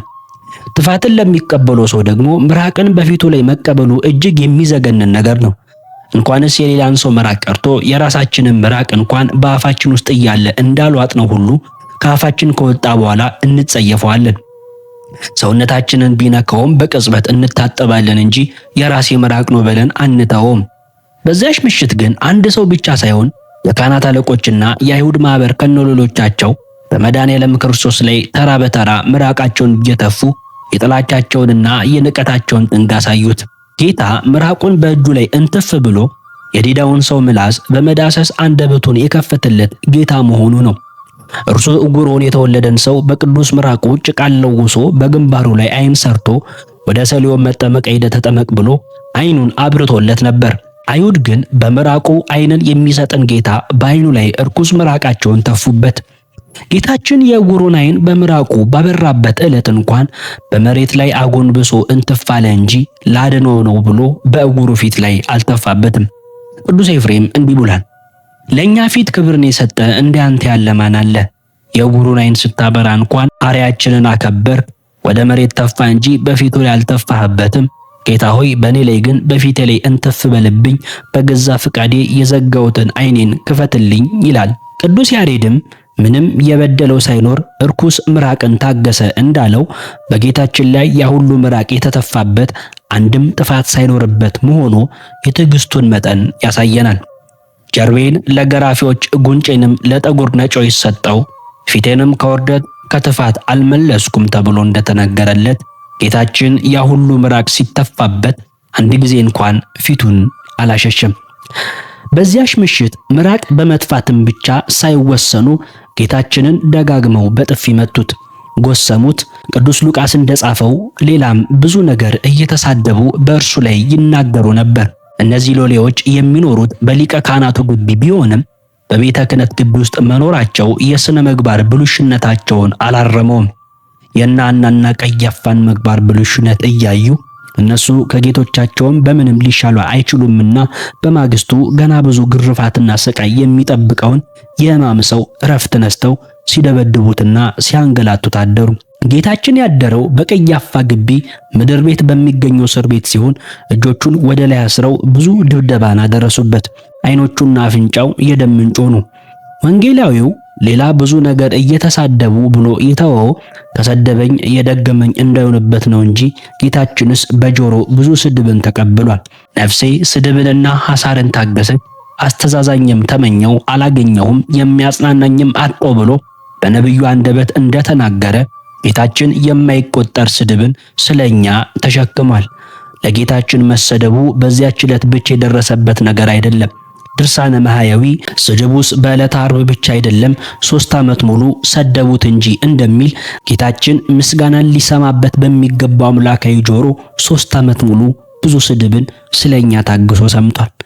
አምላክ እንደመሆኑም በፊቱ የተሳደቡትን ብቻ ሳይሆን በሌላ ቦታ ሆነው የሚሳደቡትንም ስድብ እየሰማ ታግሷል። ሌላው ሊቅ ጌታችን በአይሁድ አንደበት የሚነገሩ የንግግር ሕማማትን ምን ያህል ተቀበለ? የአናጢ ልጅ የሚሉበት ጊዜ አለ፣ እብድ የሚሉበት ጊዜ አለ፣ ጋኔን ይዞታል የሚሉበትም ጊዜ አለ፣ በደለኛ አሳች የሚሉበትም ጊዜ አለ። ከዚህ በኋላ ፊቱን አስረው በጥፊ እየመቱ የመታ ማን ነው? ትንቢት ተናገርልን እያሉ ዘበቱበት። የነቢያትን አምላክ ነቢይ ኮንክ ትንቢት ተናገር አሉት። ዓይንን የሰራውን ጌታ ዓይኑን ሸፈኑት። ሁሉን ከሚያውቅ ፈጣሪ ጋር ድብብቆሽ የሚሞክር ሰው ምንኛ ተሞኘ! ነቢዩ ዮናስ መጥቶ ቢነግራቸው ምን አለ? ነገሩን አለ እንጂ ኃጢአት ሰርተን ፈጣሪ የማያየን የሚመስለን ሰዎች ሁላችንም ዓይኑን ካሰሩት ሎሌዎች በምንም አንሻልም። የእነርሱ ሐሳብ ዓይኑን ስንሸፍነው ማን እንደመታው አላወቀም ብለው ሊዘብቱበት ነበር። ፊቱን በጨርቅ ያሰሩት ጌታ ግን ያሰሩትን እጆች ጭምር የሰራው ፈጣሪ ነው። ፊቱን የሸፈኑትን ሰዎችም የሚያውቃቸው አሁን ሳይሆን ገና በእናታቸው ማኅፀን እያሉ ከዚያም በፊት ነው። አስቀድሞ ከሆድ ሳልሰራ አውቄሃለሁ እንዳለ ነቢዩም ያልተሰራ አካሌን ዓይኖች አዩ ብሎ እንደመሰከረለት ሁሉንም ከጽንስ ጀምሮ ያውቃቸዋል።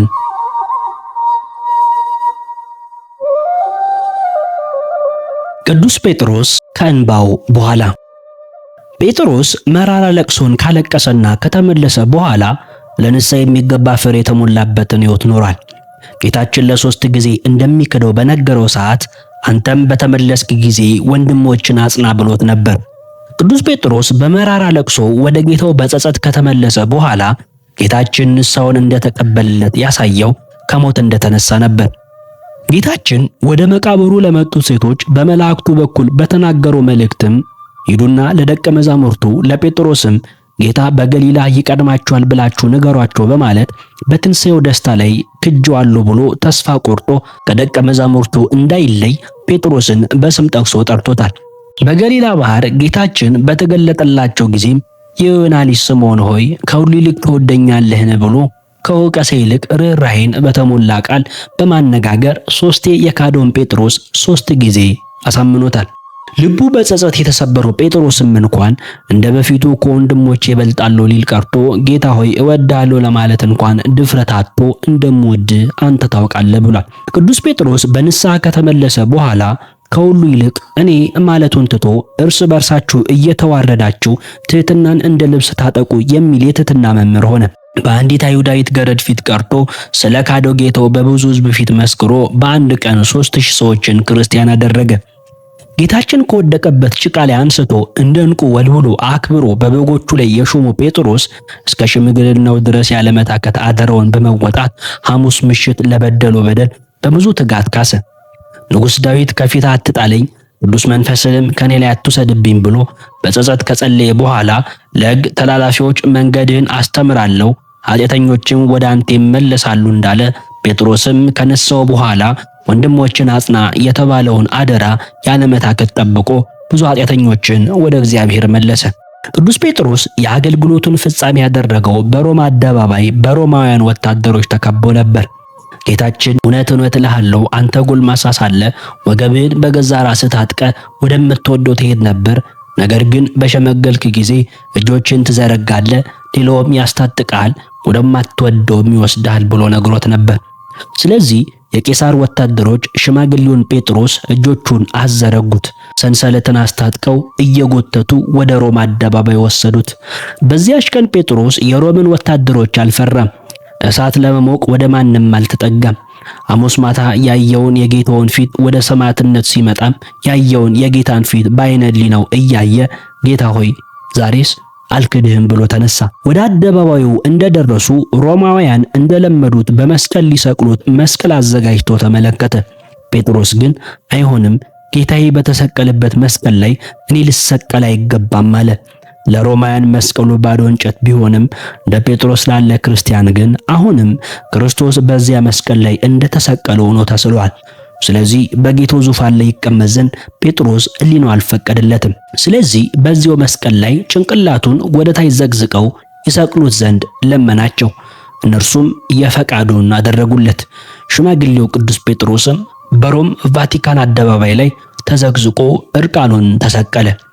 የዮና ልጅ ስምዖን ሆይ ትወደኛለህን ለሚለው የጌታው ጥያቄም በዚያች ዕለት መልስ ሰጠ። በረከቱ ይደርብን። ምዕራፍ 3 ይቀጥላል።